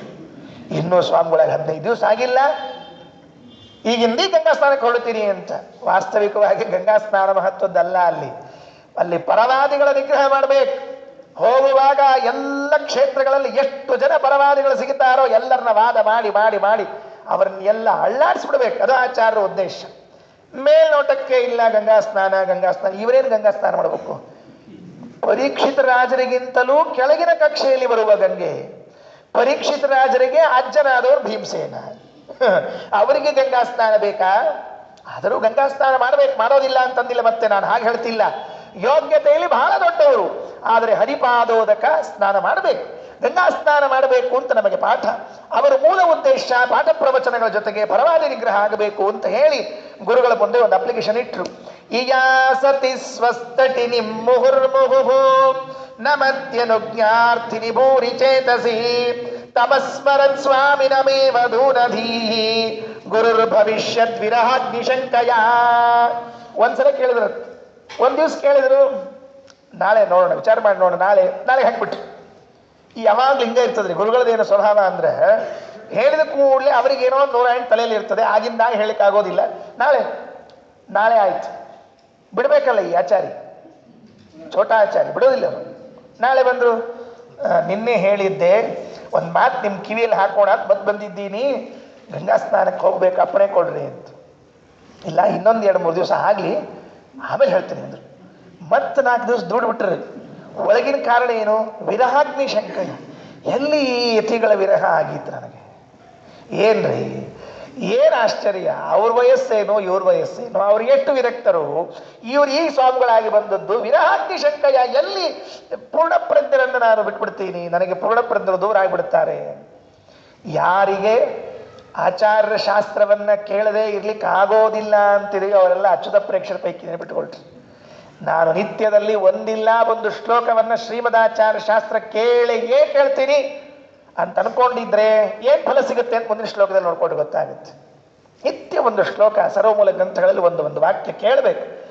ಅನ್ನಾಹಾರಗಳನ್ನು ಸ್ವೀಕಾರ ಬೇಕಾದಷ್ಟು ತಿಂತೀವಿ, ಬೇಕಾಡ್ಕೊಂತೀವಿ, ಮಲಗ್ತೀವಿ. ಒಂದು ಶ್ಲೋಕ ಸರ್ವಮೂಲ ಕೇಳಲಿಕ್ಕೆ ಆಗೋದಿಲ್ವಾ?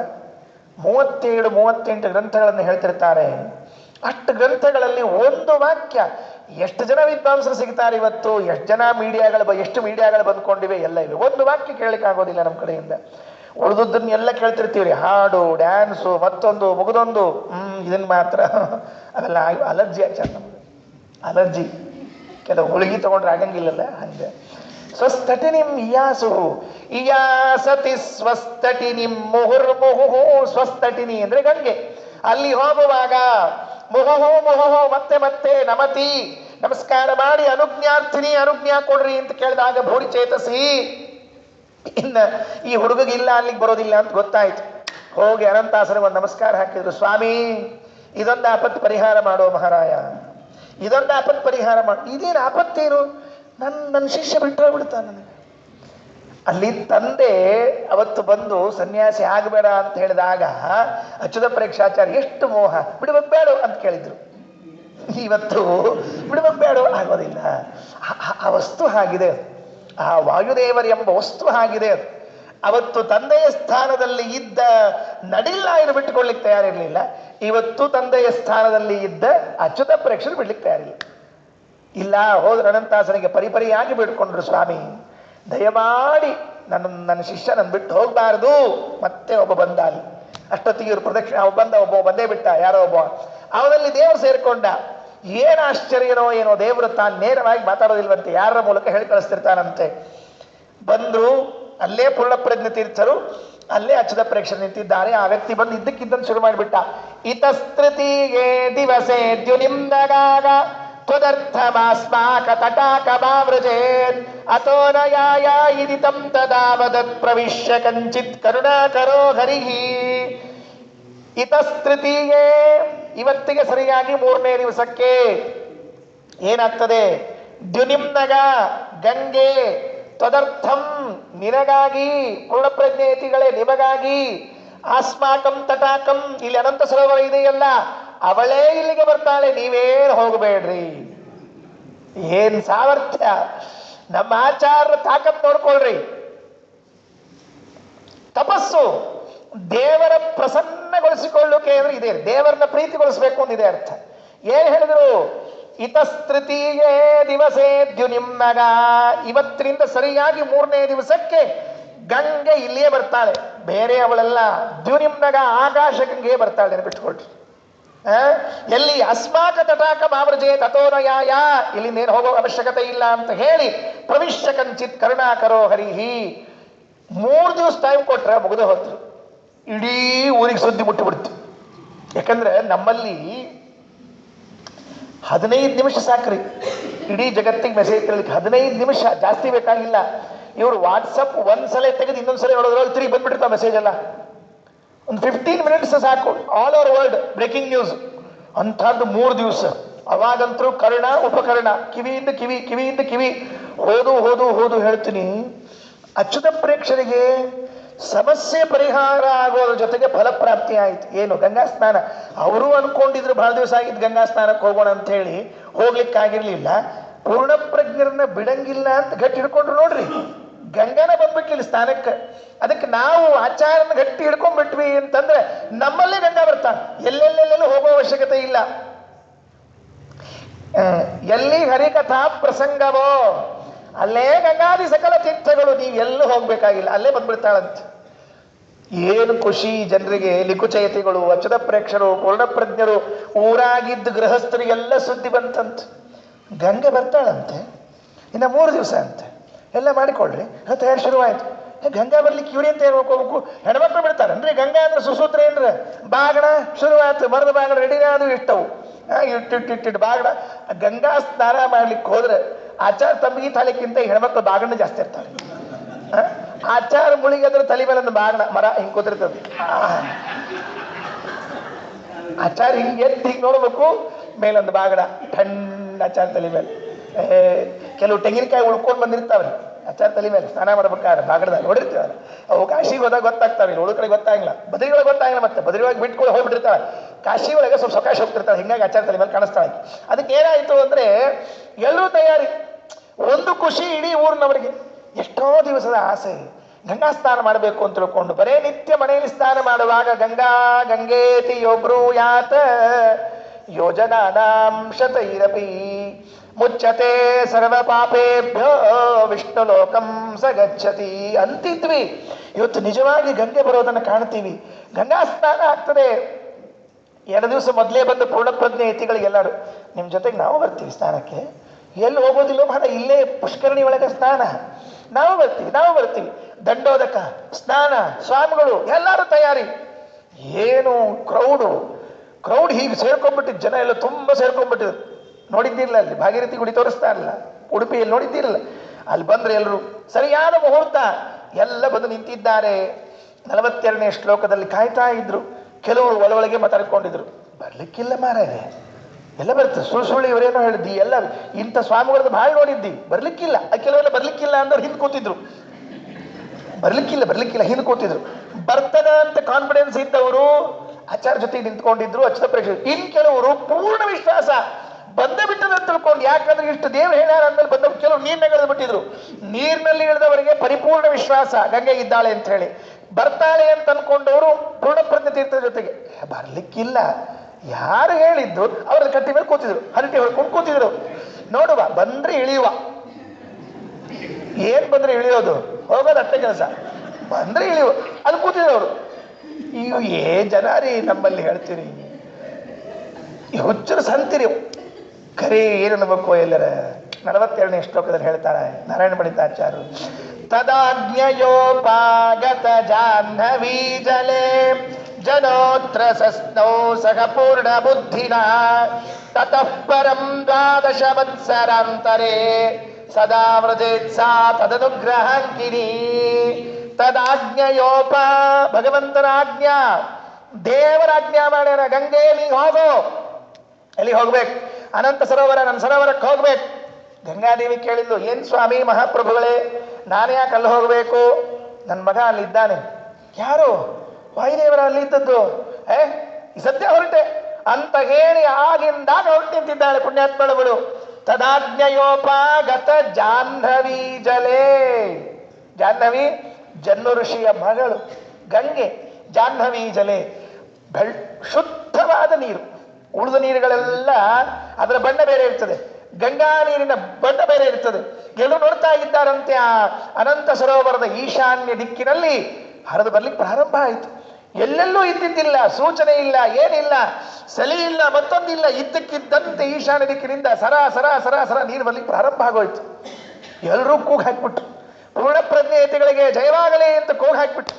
ಅಚ್ಯುತ ಪ್ರೇಕ್ಷ ತೀರ್ಥರಂತರೂ ನಂಬಲಿಕ್ಕಾಗ್ತಾ ಇಲ್ಲ ಅವರಿಗೆ. ದೇವರು ಏನು ವಿಚಿತ್ರ ಮಾಡಿಬಿಟ್ಟ. ಪೂರ್ಣ ಪ್ರಜ್ಞರ ಕೈ ಹಿಡ್ಕೊಂಡ್ರು. ಬಿಡೋ ಹಾಗಿಲ್ಲ, ಇಲ್ಲಂತರೂ ಬಿಡೋ ಹಾಗಿಲ್ಲ. ಗಂಗಾ ಸಾಕ್ಷಾತ್ಕಾರ ಮಾಡಿಸಿದವರು ಇವರು, ಬಿಡೋ ಹಾಗಿಲ್ಲ. ಹಿಡ್ಕೊಂಡು ದಂಡಕಾಷ್ಟ ಹಿಡ್ಕೊಂಡು ಅನಂತ ಪುಷ್ಕರ ಅಂತ ಸರೋವರದಲ್ಲಿ ಇಳಿದು ಬಿಟ್ರು. ಸ್ನಾನ ಮಾಡ್ತಾ ಇದ್ದಾರೆ. ಏನ ಸ್ನಾನ! ಆಚಾರ್ಯರು ಸ್ನಾನ ಮಾಡಿದ ಮೇಲೆ ಅವ್ರ ಮೈ ಮೇಲಿಂದ ನೀರು ಹೋಗ್ತಾ ಇದ್ರೆ ಸ್ನಾನ ಮಾಡಿದವರ ಪುಣ್ಯ ಎಷ್ಟು ಲೆಕ್ಕ ಹಾಕ್ಬೇಕು ಹೇಳಿ, ಎಷ್ಟು ಲೆಕ್ಕ ಹಾಕ್ಬೇಕು? ನಮ್ಮ ಸ್ವಾಮಿಗಳು, ನಮಗೆ ಮಂತ್ರೋಪದೇಶ ಮಾಡಿದ ಗುರುಗಳು, ನಮ್ಮ ಕುಲಗುರುಗಳು, ಪೀಠಾಧಿಪತಿಗಳು ಸ್ನಾನ ಮಾಡಿ ಎದ್ದ ಮೇಲೆ ಆ ನೀರಿನಲ್ಲಿ ಎಷ್ಟೊತ್ತಿದ್ರೂ ನಮಗೆ ತೃಪ್ತಿ ಆಗೋದಿಲ್ಲ. ನಮ್ಮ ಸ್ವಾಮಿಗಳು ಸ್ನಾನ ಮಾಡಿದ್ದು ನೀರು ಹಾಕ್ಕೊಂಡದ್ದೇ ಹಾಕ್ಕೋತೀವಿ. ಅಂಥದ್ದು ಸಾಕ್ಷಾತ್ ವಾಯುದೇವರು, ಪರಮಹಂಸ ಪೀಠ ಅಲ್ಲಿ ಇದ್ದವರು ಆಚಾರ್ಯ ಸ್ನಾನ ಮಾಡಿದರೆ ಎಷ್ಟು ಜನ ಸ್ನಾನ ಮಾಡಲಿಕ್ಕಿಲ್ಲ. ಜನೋತ್ರ ಸಸ್ನವು ಸಹ ಪೂರ್ಣ ಬುದ್ಧಿನ. ಜನ್ಮ ಜನ್ಮಾಂತರಗಳಲ್ಲಿ ಎಷ್ಟು ಪುಣ್ಯ ಸಂಪಾದನೆ ಮಾಡಿದ್ರು ಅದರ ಫಲವಾಗಿ ಇವತ್ತು ಶ್ರೀಮದ್ ಆಚಾರ್ಯರ ಜೊತೆಗೆ ಉಡುಪಿಯಲ್ಲೇ ಗಂಗಾ ಸ್ನಾನ ಮಾಡುವಂಥ ಭಾಗ್ಯ ಸಿಕ್ತು. ಆಚಾರ್ಯರನ್ನು ಬಿಡಬೇಡ್ರಿ, ಆಚಾರ ಶಾಸ್ತ್ರವನ್ನು ಬಿಡಬೇಡ್ರಿ, ನಿತ್ಯ ಗಂಗಾ ಸ್ನಾನ ಮಾಡ್ರಿ, ನಿತ್ಯ ಗಂಗಾ ಸ್ನಾನ ಮಾಡ್ರಿ. ಯಾರು ಶ್ರೀಮದಾಚಾರ್ಯರ ಶಾಸ್ತ್ರವನ್ನು ಒಂದೊಂದು ಪಂಕ್ತಿಗಳನ್ನು ನಿತ್ಯದಲ್ಲಿ ಅನುಸಂಧಾನ ಮಾಡ್ತೀರಿ, ಓದ್ತೀರಿ, ನೀವೆಲ್ಲ ನಿತ್ಯ ಗಂಗಾ ಸ್ನಾನ ಬರಿಬೇಡ್ರಿ. ಪರಮಾದ್ಭುತಳಾದವಳು ಗಂಗೆ, ಪರಮಾದ್ಭುತಳಾದವಳು. ದೇವರ ಪಾದೋದಕ ಯಚ್ಚೌಚ ನಿಸೃತ ಸರಿತ್ ಪ್ರವರೋದಕೇನ ತೀರ್ಥೇನ ಮೂರ್ಧಿ ಅಧಿಧೃತೇನ ಶಿವ ಶಿವೋಭೂತ್. ಭಾಗವತ ತೃತೀಯ ಸ್ಕಂದಲ್ಲಿ ಹೇಳ್ತಾರೆ, ಶಿವ ತನ್ನ ತಲೆ ಮೇಲೆ ಈ ಗಂಗೆಯನ್ನು ಇಟ್ಟುಕೊಂಡದ್ದಕ್ಕೇನೆ ಶಿವ ಅಂದಂತೆ ನಿಜವಾಗಿ. ಅಂತಹ ಶಿವನಿಗೂ ಶಿವತ್ವವನ್ನು ತಂದು ಕೊಡುವ, ವಾಯುದೇವರಿಗೂ ಪರಮ ಪಾವನನಾಗಿರುವಂತಹ ಅರ್ಥಾತ್ ಭಗವಂತನ ಪಾದೋದಕಾದ ವಿಷ್ಣುಪದಿ ಸ್ನಾನ ಮಾಡಿದ್ರು ಎಲ್ಲರೂ. ಈ ಹಿಂದೆ ಕೂತಿದ್ರಲ್ಲ, ಗಲಾಟೆಯಲ್ಲಿ ಇಳಿಲಿಕ್ಕೆ ಆಗಲಿಲ್ಲ ಪಾಪ. ಕೆಲವರು ಬಂದ್ರೆ ನೋಡುವ ಅಂತ ಕೂತಿದ್ರಲ್ಲ, ಇದು ಸ್ನಾನ ಆಗೋಯ್ತು. ಸ್ನಾನ ಮುಗಿದ್ಮೇಲೆ ಗಂಗೆ ಹೊರಟೋಗ್ಬಿಟ್ರು, ಅಷ್ಟೇ ಮುಗಿದೋಯ್ತು. ಅವತ್ತು ಗಂಗೆ ಬಂದ್ರೆ ಸ್ನಾನ ಆಯ್ತು, ಮುಗಿದು ಹೋಯ್ತು ಕೆಲಸ. ಕೆಲವೆಲ್ಲ ಕೇಳೋರು, ಆಯ್ತಾ ನೀವು ಮಾಡ್ಲಿಲ್ಲ? ಇಲ್ಲ ರೀ, ನಿಮ್ದೆಲ್ಲ ಆಗ್ಲಿ ಅಂತ ಕೂತಿದ್ದೆ ಅಂತ ಹೇಳಿದ್ರು. ಎಲ್ಲ ಹೇಳ್ಬೇಕಲ್ಲ, ಏನೋ ಕೂತಿದ್ದೆ ನಿಮ್ದೆಲ್ಲ ಆಗ್ಲಿ ಅಂತ ತಿಳ್ಕೊಂಡು. ಇಲ್ಲ, ಗಂಗೆ ಹೊರಟೋದ್ಲು. ಹೌದಾ? ಮತ್ತೆ ಯಾವಾಗ? ನೆಕ್ಸ್ಟ್ 12 ವರ್ಷ ಬಿಟ್ಟು ಬರ್ತಾಳೆ. ಗೋವಿಂದಾದ್ರು ಮುಂದೆ 12 ವರ್ಷದವರೆಗೆ ಮತ್ತೆ ಬರೋದಿಲ್ಲ ಪಾಪ. ಇವು ಕೂತ್ಬಿಟ್ಟಿದ್ದಿಲ್ಲ, ಎಷ್ಟಾಶ್ಚರ್ಯ! ಪ್ರತಿ 12 ವರ್ಷಕ್ಕೊಮ್ಮೆ ಇವತ್ತಿಗೂ ಗಂಗೆ ಬರ್ತಾಳೆ, ಇವತ್ತಿಗೂ ಬರ್ತಾಳೆ. ತತಃ ಪರಂ 12 ವತ್ಸರಾಂತರೇ, ಅವತ್ತು ಸ್ನಾನ ಮಾಡಿ ಆದ ಮೇಲೆ ಸರಿಯಾಗಿ 12ನೇ ವರ್ಷಕ್ಕೊಮ್ಮೆ ಸದಾ ವ್ರಜೆಯುತ್ತ ತದನುಗ್ರಹಾಂಕಿನಿ. ವಿಶೇಷವಾಗಿ ಭಗವಂತ ಶ್ರೀಮದಾಚಾರ್ಯರ ಮೇಲೆ ಮಾಡಿರ್ತಕ್ಕಂತಹ ಅನುಗ್ರಹವನ್ನು ತಿಳಿಸಬೇಕು ಜಗತ್ತಿಗೆ ಅಂತ ಹೇಳಿ ಬರ್ತಾ ಇದ್ದಾಳಂತೆ. ಆಶ್ರಮ ಆಗಿ 1 ತಿಂಗಳಾಯಿತು. ಮಾಘ ಮಾಸ ಮುಗಿಯಿತು, ಫಾಲ್ಗುಣ ಮಾಸ ಬಂತು. ಫಾಲ್ಗುಣ ಮಾಸ ಕೃಷ್ಣ ಪಕ್ಷ ಬಂತು. ಫಾಲ್ಗುಣ ಮಾಸ ಕೃಷ್ಣ ಪಕ್ಷದಲ್ಲಿ ಒಂದು ಘಟನೆ ಆಯಿತು ಅಂತ 43ನೇ ಶ್ಲೋಕದಲ್ಲಿ ಹೇಳ್ತಾರೆ. ಇನ್ನೊಂದು 2 ಶ್ಲೋಕ ಹೇಳಿ ಮುಗಿಸ್ತೇನೆ. ನಾಳೆಗೆ ಸರಿಯಾಗಿ 4ನೇ ಸರ್ಗ ಮುಗಿಬೇಕು. ನಾಳೆಗೆ ವಾರದ ಪ್ರಕಾರ 7 ದಿವಸಕ್ಕೆ ಒಂದು ಸರ್ಗ ಆದರೆ 28ನೇ ದಿವಸಕ್ಕೆ ಸರಿಯಾಗಿ ಮುಗಿಬೇಕಾದ್ರಿಂದ ನಾಳೆ 4ನೇ ಸರ್ಗ ಮುಗಿಬೇಕು. ಇವತ್ತು ಇನ್ನೊಂದು 2 ಶ್ಲೋಕ ಹೇಳಿ ಮುಗಿಸ್ತೇನೆ. ಏನಾಯಿತು? ಮುಂದೊಂದು ಹೊಸ ಘಟನೆ. ಮತ್ತೆ ಆಚಾರ್ಯರು ಸನ್ಯಾಸ ಸ್ವೀಕಾರ ಮಾಡಿದ 1 ತಿಂಗಳ ಒಳಗಾಗಿ ಉಡುಪಿಗೆ ಗಂಗೆ ಬಂದಾಯಿತು. ಆ ಕೀರ್ತಿ ಜಗತ್ತಿನ ತುಂಬ ಹರಡಿ ಆಯಿತು. ಎಷ್ಟು ದೂರದವರೆಗೆ ಕೇಳಿಸ್ತು ಅಂತಂದ್ರೆ, ಯಾರೋ ಹೊಸದಾಗಿ ಸ್ವಾಮಿಗಳಂತೆ, ಅವರು ಪವಾಡ ಪುರುಷರಂತೆ, ಅವರು ಹೇಳಿದ್ದಕ್ಕೆ ಗಂಗೆ ಬಂದ್ಲಂತೆ. ಈ ಅಂತೆ ಅಂತೆ ಅಂತೆ ಅಂತೇಳಿ ಇಡೀ ಸಂತೆ ತುಂಬ ಹೋಗ್ಬಿಡ್ತು. ಈ ಅಂತೆ ಇದು ಯಾವಾಗಲೂ ಸಂತೆಯಲ್ಲೇ ಇರೋದ್ರಿ, ಅದು ಖರೆ ಇರೋದೇ ಇಲ್ಲದು. ಅಂತೆ ಸಂತೆಯಲ್ಲಿ ಆಯ್ತು, ಎಲ್ರಿಗೂ ಹೋಗಿ ಸೇರ್ತು. ಒಬ್ಬ ಪಂಡಿತ ಬರ್ತಿದ್ದಂತೆ, ಭಾರಿ ಪಂಡಿತ, ಸುಮಾರು ವಯಸ್ಸಿನ ಒಳ್ಳೆ ಪ್ರೌಢ ಪಂಡಿತ, ವಾಸುದೇವ ಪಂಡಿತ ಅಂತ ಆತನ ಹೆಸರು. ತರ್ಕಶಾಸ್ತ್ರವನ್ನ ಚೆನ್ನಾಗಿ ಅಭ್ಯಾಸ ಮಾಡಿದ್ದಂತೆ. ತರ್ಕಶಾಸ್ತ್ರವನ್ನ ಅಭ್ಯಾಸ ಮಾಡಿಕೊಂಡು ಅವನಿಗೊಂದು ಹವ್ಯಾಸ. ಅವನಿಗೇನು ಅಂದರೆ, ಯಾರಾದರೂ ವಾಕ್ಯಾರ್ಥ ಮಾಡ್ಲಿಕ್ಕೆ ಸಿಗ್ತಾರಾ ನೋಡೋಣ ಅಂತ ಬಂದಂತೆ. ಎಲ್ಲ ಊರಿಗೆ ಹೋಗ್ತಿದ್ದಂತೆ. ಊರಲ್ಲಿ ಯಾರಾದರೂ ಸಿಕ್ಕರೆ ಅವ್ರ ಜೊತೆಗೆ ಮಾತಾಡ್ತಿದ್ದ, ವಾಕ್ಯಾರ್ಥ ಮಾಡ್ತಿದ್ದ. ಈ ಕೆಲವರಿಗೆ ಪಂಡಿತರಿಗೆ ದೋರ್ದಂಡ ಕಂಡೂತಿ ಅಂತ ಸಂಸ್ಕೃತದಲ್ಲಿ ಕರೀತಿರ್ತಾರೆ. ದೋರ್ದಂಡ ಕಂಡೂತಿ ಅಂದ್ರೆ ಏನ್ರಿ? ಕೆರಿತಿರ್ತಂತ ಭುಜ. ಯಾವಾಗರ ಯಾರ ಜೊತೆಗಾರ ವಾಕ್ಯಾರ್ಥ ಮಾಡಿ ಬಾ ಬಾ ಬಾ ಅಂತಿರ್ತಾರಂತವ್ರು. ಅದಕ್ಕೆ ಸಂಸ್ಕೃತದೊಳಗೆ ದೋರ್ದಂಡ ಕಂಡೂತಿ ಅಂತ ಕರಿತಿರ್ತಾರೆ. ಅಂದ್ರೆ ಭುಜ ತುರ್ಸ್ಕೊಳ್ಳೋದು ಅಂತ ಅರ್ಥ. ಉಳ್ದೇನು ಬೇಡ, ಅರ್ಥ ಅಷ್ಟು ಮಾಡ್ಕೊಂಡು ಸಾಕು. ಅದಕ್ಕೆ ಆ ಭುಜಗಳೇನಿವೆ ಹೊಡ್ಕೊಂಡು ಯಾರು ಸಿಕ್ಕರೆ ಸಾಕು ನೋಡೋಣ ಅಂತ ತಿಳ್ಕೊಂಡು ಹೇಳಿ ಆ ವಾಸುದೇವ ಪಂಡಿತ ಬರ್ತಾ ಇದ್ದಾನೆ. ಸರಿಯಾಗಿ ಆಚಾರ್ಯರಿಗೆ ಆಶ್ರಮವಾಗಿ 40ನೇ ದಿವಸ, ಫಾಲ್ಗುಣ ಮಾಸ ಕೃಷ್ಣ ಪಕ್ಷ ಚತುರ್ಥಿ ಆಗಿತ್ತು. 40ನೇ ದಿವಸ ಆಚಾರ್ಯರಿಗೆ ಆಶ್ರಮವಾದದ್ದು. ಆ ಉಡುಪಿಗೆ ಬಂದ ಈ ವಾಸುದೇವ ಪಂಡಿತ. ಯಾಕೆ ಬಂದ ಅಂದರೆ, ಅವ್ರಿಗೆ ಯಾರೋ ಬೆಲ್ಲ ಸುದ್ದಿ ಹೇಳಿದ್ರಂತೆ, ಮಾಯಾವಾದದಲ್ಲಿ ಭಾರಿ ನಿಷ್ಣಾತ ಪಂಡಿತರು ಅಂದರೆ ಅಚ್ಯುತ ಪ್ರೇಕ್ಷರು. ಈ ಹೊಸದಾಗಿ ಒಬ್ಬರು ಯಾರೋ ಶಿಷ್ಯನನ್ನು ಟ್ರೈನಿಂಗ್ ಕೊಡ್ಲಿಕ್ಕತ್ತಾರಂತೆ. ನೀನೇನಾದರೂ ವಾಕ್ಯಾರ್ಥ ಮಾಡಬೇಕು ಅಂತಿದ್ರೆ, ಏನಾದರೂ ನಿನಗೆ ತಿಳಿಯೋದಿದ್ರೆ ಅಲ್ಲಿ ಹೋಗಿ ಅಂತ ಕೆಲವರು ಈ ಹಚ್ಚಿಕೊಡೋರು ಅಂತಿರ್ತಾರೆ ನೋಡ್ರಿ. ಕೆಲವರೆಲ್ಲ ಹಚ್ಚಿಕೊಡೋರು ಅಂತಿರಂಗಿಲ್ಲ, ಹಿಂಗೆ ಕಿವಿ ಮೇಲೆ ಹಾಕಿ ಕೈ ಬಿಟ್ಬಿಡೋದ್ರಿ ಅಂತ ಹೇಳಿ. ಈ ಹಿರಣ್ಯಾಕ್ಷ ವರುಣನ ಜೊತೆಗೆ ಯುದ್ಧಕ್ಕೆ ಹೊರಟಿದ್ದಂತೆ. ವರುಣನ ಜೊತೆಗೆ ವರುಣ ಬಹಳ ಬುದ್ಧಿವಂತ. ಯಾವಾಗ ಹಿರಣ್ಯಾಕ್ಷ ಬಂದೆ ಯುದ್ಧಕ್ಕೆ ಬಾ ಅಂತ ಕರೆದ ಕೂಡಲೇ ಈ ಹಿರಣ್ಯಾಕ್ಷ ವರುಣ ಏನ್ ಮಾಡಿದೆ ಗೊತ್ತಾ? ಅಯ್ಯೋ, ನಿನ್ ಜೊತೆ ಯುದ್ಧ ಮಾಡೋ ನಾನು ಸಮರ್ಥನಲ್ಲಪ್ಪ. ಅಲ್ಲ ಮತ್ತೆ ಯಾರು? ನಿನ್ ಜೊತೆ ಯುದ್ಧ ಮಾಡಬೇಕು ಅಂದ್ರೆ ಒಬ್ಬನೇ ಸಮರ್ಥ ನೋಡಿ. ಯಾರು? ಈ ನೀರಿನೊಳಗೆ ಒಬ್ಬ ಇದ್ದಾನೆ, ಅವನ ಜೊತೆ ಜಗಳಕ್ಕೆ ಹೋಗಿ ಬಂದ್ಬಿಟ್ಟು, ವರಾಹ ರೂಪಿ ಪರಮಾತ್ಮ ಅವನ ಜೊತೆಗೆ ಹೋಗಿ ಬಂದ್ಬಿಟ್ಟ. ವರುಣ ಹೇಳಿದ್ದೇ ತಡರಿ ಅವ್ನಿಗೆ ಏನು ಆಶ್ಚರ್ಯ ರೀ. ಎಲ್ಲಿದ ನಾವು ತೊಳ್ಕೊಂಡು ಹೊಟ್ಬಿಟ್ಟ. ಸೊ ವಿಚಾರ ಮಾಡ್ಬೇಕ್ರಿ, ಮಣಿತನಕ ಬಂದವನು ಸರಸ್ಲಿಕ್ಕತಾನ ಅಂತಂದ್ರೆ ಎಲ್ಲೋ ದೊಡ್ಡ ಹೊರತನ ಹಾಕ್ಲಿಕ್ಕತಾನ ಅಂತ ತಿಳ್ಕೊಬೇಕು ಬೇಡ ಇಷ್ಟು. ಹಂಗೆ ಈ ಜನ ಎಲ್ಲ ಬೆಲ್ಲಕ ವಾಸುದೇವ ಪಂಡಿತರನ್ನ ಪೂರ್ವಾಶ್ರಮದ ವಾಸುದೇವ ಇದ್ನಲ್ಲ ಅವನಿಗೆ ಹಾಕ್ಬಿಟ್ರು. ಪೂರ್ಣ ಪದ್ಧತಿ ಕಡೆ ಕಳಿಸ್ಬಿಟ್ರು. ಬಂದ್ರು. 43ನೇ ಶ್ಲೋಕ ಎಷ್ಟು ಚೆನ್ನಾಗಿದೆ ನೋಡ್ಕೊಳ್ರಿ. ಗತೇ ದಿನಾನಾಂ ದಶಕೆ ಸಮಾಸಕೆ ವರಾಶ್ರಮಂ ಪ್ರಾಪ್ಯ ಸಪತ್ರ ಲಂಬನಂ ಜಿಗಾಯ ಚೈತ್ರಾನ್ ಬಹುತರ್ಕ ಕರ್ಕಶಾನ್ ಸವಾಸುದೇವಾಕ್ವಯ ಪಂಡಿತಾಧಿಕಾನ್. ವಾಸುದೇವ ಪಂಡಿತ ಬರಬೇಕಾದ್ರೆ ತಾನೊಬ್ಬನೇ ಬಂದಿದ್ದಿಲ್ಲ. ಟೋಳಿ ಅಂದ್ರೆ ಗೊತ್ತಾತಿಲ್ರಿ? ಶಿಷ್ಯರ ಪರಿವಾರ. ಅದಕ್ಕೆ ನಾವು ಟೋಳಿ ಅಂತಿರ್ತೀವಿ. ಅದ್ರ ಜೊತೆಗೆ ಕರ್ಕೊಂಡು ಹೋಗೋರು ಅಂತ ಅರ್ಥ. ಜೊತೆಗೆ ಒಂದು 16 ಜನ ಶಿಷ್ಯರು. ಈ ದೊಡ್ಡ ಆಚಾರ ಬಂದಿರ್ತಾರೆ ನೋಡ್ರಿ, ಅವ್ರು ಒಬ್ಬರೇ ಅಡ್ಡಾಡ್ಲಿಕ್ಕೆ ಮನಸ್ಸು ಬರಂಗಿಲ್ಲ ಅಂತ್ರಿ ಅವ್ರಿಗೆ. ಹಿಂದೊಂದು 10 ಮಂದಿ ಬೇಕು. ಅಕಸ್ಮಾತ್ ಏನ್ರ ಆದ್ರೆ ಎತ್ಕೊಂಡು ಹೋಗ್ಲಿಕ್ಕೆ ಬೇಕಲ್ಲ ಅಂತ ಹೇಳಿ 10 ಮಂದಿ ಇರ್ತಾರಂತ. ನಮ್ಮ ಗುರುಗಳು ತಮಾಷೆ ಮಾಡ್ತಿದ್ರು. ಇದ್ದಾರೆ ನಮ್ಮ ಗುರುಗಳು, ವರದಾಚಾರ್ಯ ತಮಾಷೆ ಮಾಡ್ತಿರ್ತಾರೆ. ಯಾರಾದರೂ ಒಬ್ಬರು ಅನಾರೋಗ್ಯದಿಂದ ಹಾಸ್ಪಿಟಲ್ ಅಡ್ಮಿಟ್ ಆದರೆ ಹೊತ್ತು 10-12 ಮಂದಿ ಹೋಗೇ ಬಿಟ್ಟಿರ್ತಾರೆ ಭೇಟಿ ಆಗ್ಲಿಕ್ಕೆ. ನೀವೇನು ಚಿಂತೆ ಮಾಡಬೇಡ್ರಿ, ನಿಮ್ದೆಲ್ಲ ನಾವು ಮುಂದೆ ನೋಡ್ಕೋತೀವಿ, ಇದ್ದೇ ಇದ್ದೀವಿ. ಅವನಿಗೆ ಗಾಬರಿ, ನಾ ಮನೆಗೆ ಬರ್ತೀನಿ. ಇಲ್ಲ, ನೀವು ಹಂಗೆ ಸಂಕಲ್ಪ ಮಾಡಲೇಬೇಡ್ರಿ ಅಂತ. ಅದಕ್ಕೆ ಈ ಪಂಡಿತರಿಗೆಲ್ಲ ಒಂದು 10 ಮಂದಿ ಬೇಕಾಗ್ತೈತೆ ಶಿಷ್ಯರು. ಹಂಗೆ ಹೊಂಟ ಇವರು ಸವಾಸುದೇವ ಕ್ವಯ ಪಂಡಿತಾದಿಕಾನ್, ವಾಸುದೇವ ಪಂಡಿತರೇ ಮೊದಲಾದವರು ಎಲ್ಲ ಸೇರಿಕೊಂಡು ಉಡುಪಿಗೆ ಬಂದಿಳಿದ್ರು. ಉಡುಪಿಗೆ ಬಂದಿಳಿದ್ರೆ ಅವರ ಉದ್ದೇಶ ಏನಿತ್ತು ಅಂತಂದ್ರೆ, ಅಚ್ಯುತ ಪ್ರೇಕ್ಷರನ್ನ ಮೊದಲು ವಾದದಲ್ಲಿ ಕರೆಯೋದು. ಅವರು ಮಾಯಾವಾದದಲ್ಲಿ ನಿಷ್ಣಾತರು. ಮುಂದಿನ ವಾಕ್ಯಗಳಲ್ಲಿ ಅವರು ಮಾಯಾವಾದವನ್ನು ಒಳ್ಳೆ ಅಭ್ಯಾಸ ಮಾಡಿದವರು ಅಂತ ಗೊತ್ತಾಗತ್ತೆ. ಹಾಗಾಗಿ ಮೊದಲು ಮಾಯಾವಾದ, ಇವನು ತಾರ್ಕಿಕ, ಈ ವಾಸುದೇವ ಪಂಡಿತ ಅಂತನ್ನವನು ಒಳ್ಳೆ ತರ್ಕವನ್ನ ಅಭ್ಯಾಸ ಮಾಡಿದವನು. ತರ್ಕಶಾಸ್ತ್ರದ ಬಲದಿಂದ ಈ ಮಾಯಾವಾದವನ್ನ ಓದಿದ ಅಚ್ಯುತ ಪ್ರೇಕ್ಷರನ್ನು ಸೋಲಿಸ್ಬಿಡೋದು. ಈ ಪಾಪ ಹೊಸ ಸ್ವಾಮಿಗಳಂತ ಅವ್ರದ್ದೇನ ಲೆಕ್ಕ ಹೊಸದಾಗಿ ಸ್ವಾಮಿಗಳಾದ್ರೆ ಅವ್ರೇನು ಲೆಕ್ಕಕ್ಕಿರ್ತಾರೆ ಅಂತ ಹೇಳಿ ಇದ್ರೆ ಅವ್ರ ಜೊತೆಗೂ ಅವ್ರನ್ನ ಒಂದು ಮುಗಿಸ್ಕೊಂಡು ಬಂದ್ಬಿಡೋದು ಅಂತ ಹೇಳಿ ಬಂದ್ರು. ಪೂಜೆ ಆಯಿತು, ಭಿಕ್ಷಾ ಸ್ವೀಕಾರ ಆಯಿತು, ಅನಂತಾಸನ ದೇವಾಲಯ ಬಂದಿದ್ದಾರೆ, ಕುಳಿತರು. ಏನು ಸಮಾಚಾರ? ಊಟ ಆದಮೇಲೆ ಶ್ರೀಗಳವರು ಭೇಟಿ ಆದರು. ಏನು ಸಮಾಚಾರ? ಇಲ್ಲ, ನಾವು ವಾಕ್ಯಾರ್ಥಕ್ಕೆ ಬಂದಿದ್ದೇವೆ, ಮತ್ತೆ ತಾವು ತಯಾರಿದ್ದೀರಾ ಅಂತ ಕೇಳಿದರು. ಅಚ್ಯುತ ಪ್ರೇಕ್ಷರು ಒಳ್ಳೆ ವಿದ್ವಾಂಸರು, ಮಾಯಾವಾದರಿಗೆ ಅವಶ್ಯವಾಗಿ ನಾನು ವಾಕ್ಯಾರ್ಥ ಮಾಡ್ತೀನಿ ಅಂತ ಹೇಳಿದರು. ಆದರೆ ಎಂದರು ಅವರು, ಮತ್ತೆ ಏನು? ಜಯಪತ್ರವನ್ನು ಬರೆದು ಕೊಡಬೇಕು ಅಂದ್ರು ಅವರು. ಹಿಂದಕ್ಕೆಲ್ಲ ಇದೊಂದು ದೊಡ್ಡ ಕಥೆ ಇತ್ರಿ, ಬಹಳ ಮಹತ್ವದ್ದು. ಜಯಪತ್ರ ಬರೆದು ಕೊಡ್ಬೇಕು. ಯಾಕೆಂದ್ರೆ ಸೋತಿದ್ದಾನೆ ಗೆದ್ದಿದ್ದಾನೆ ಅಂತ ಹೇಳಿ ಕೆಲವರು ಸುಳ್ಳು ನಾವೇ ಗೆದ್ವಿ ಅಂತ ಹೇಳ್ಕೊಂಡು ಹೋಗ್ಬಿಡ್ತಿರ್ತಾರೆ. ಹಂಗೆ ಹೇಳ್ಕೊಂಡು ಹೋಗ್ಲಿಕ್ಕೆ ಬರಂಗಿಲ್ರಿ. ಅದೊಂದು ಬರಹ ಆಗ್ಬೇಕು. ಅದಕ್ಕೇನು ವ್ಯವಸ್ಥೆ ಮಾಡಿದ್ರು ಅಂದ್ರೆ ಪತ್ರಲಂಬನ ಅಂದ್ರೆ ಬರೆದು ಕೊಡಬೇಕು, ಜಯಪತ್ರವನ್ನು ಬರೆದು ಕೊಡಬೇಕು. ಆಯ್ತು, ಅದು ಇಬ್ರು ವಾಕ್ಯಾರ್ಥ ವಿಚಾರ ಮಾಡೋದು ಅಂತ ಆಯಿತು.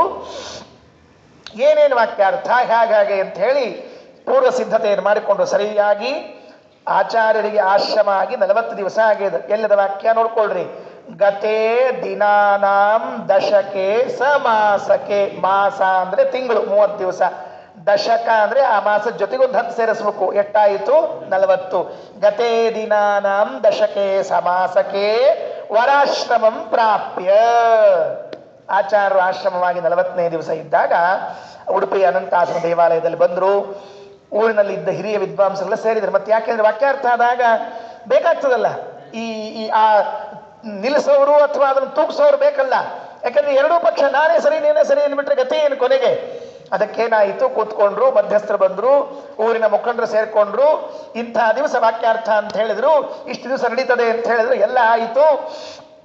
ಎಲ್ಲ ಆದಾಗ ಎಂಥ ವಿಚಾರ ಮಾಡೋದು ಅಂತ ಎಲ್ಲ ನಿರ್ಧಾರ ಮಾಡಿಕೊಂಡ್ರು. ಇಂತಿಂಥ ವಾಕ್ಯಾರ್ಥದ ವಿಚಾರಗಳು ಅಂತ ಹೇಳಿ ಭಾವಪ್ರಕಾಶಿಕದಲ್ಲಿ ನಾರಾಯಣ ಪಂಡಿತಾಚಾರ್ಯ ಒಂದು ಶ್ಲೋಕ ಹಾಕಿದ್ದಾರೆ. ಪುಸ್ತಕ ಇದ್ದವ್ರು ನೋಡ್ಕೊಳ್ರಿ, ಬಹಳ ಚೆನ್ನಾಗಿದೆ. ಎಷ್ಟು ದಿವಸ ನಡೆಯಿತು ಈ ವಾಕ್ಯಾರ್ಥ? ಏನೋ 1 ಗಂಟೆ, 2 ಗಂಟೆ, 3 ಗಂಟೆ, ಒಂದು 5 ಗಂಟೆ. ನಮ್ಮಲ್ಲಿ ಕಾರ್ಯಕ್ರಮಗಳಲ್ಲಿ ಅಷ್ಟೇ ವಾಕ್ಯಾರ್ಥ. ನಮ್ಮಲ್ಲಿ ವಾಕ್ಯಾರ್ಥ ಅಂದ್ರೆ 2 ತಾಸು ಆಗಿಬಿಟ್ರೆ ಮುಗೀತ್ರಿ. ಎಲ್ಲರಿಗೂ ತ್ರಾಸ ಆಗಿಬಿಟ್ಟಿರ್ತೈತಿ. 2 ತಾಸು ಹೋಗಿ ಇವ್ರಿಗೆಲ್ಲ ತ್ರಾಸಾಗಿ ಪ್ರಾಸ ನಿಂತು ಎಲ್ಲ ಮುಗಿದು ಹೋಗಿರ್ತಾವೆ ಕೊನೆಗೆ. ಆಯ್ತು, ಪಾನಕದ ವ್ಯವಸ್ಥೆ ಆಗಿದೆ, ಎಲ್ಲರೂ ಹೇಳ್ಬೇಕು ಪಾನಕ ತಗೋಬೇಕು. ಆಯ್ತು, ಪಾನಕ ತಗೋ ಪಂತ್ರಾಕ್ಷ ಕೊಟ್ಟರು, ಶಾಲೆ ಕಳಿಸ್ಬಿಟ್ರು, ಮುಗಿದೋದು. ಇವ್ರು ಗೆದ್ರು ಅಂತಿಲ್ಲ, ಅವ್ರು ಸೋತ್ರು ಅಂತಿಲ್ಲ, ಏನೇನೂ ಇಲ್ಲ ನಮ್ಮಲ್ಲಿ.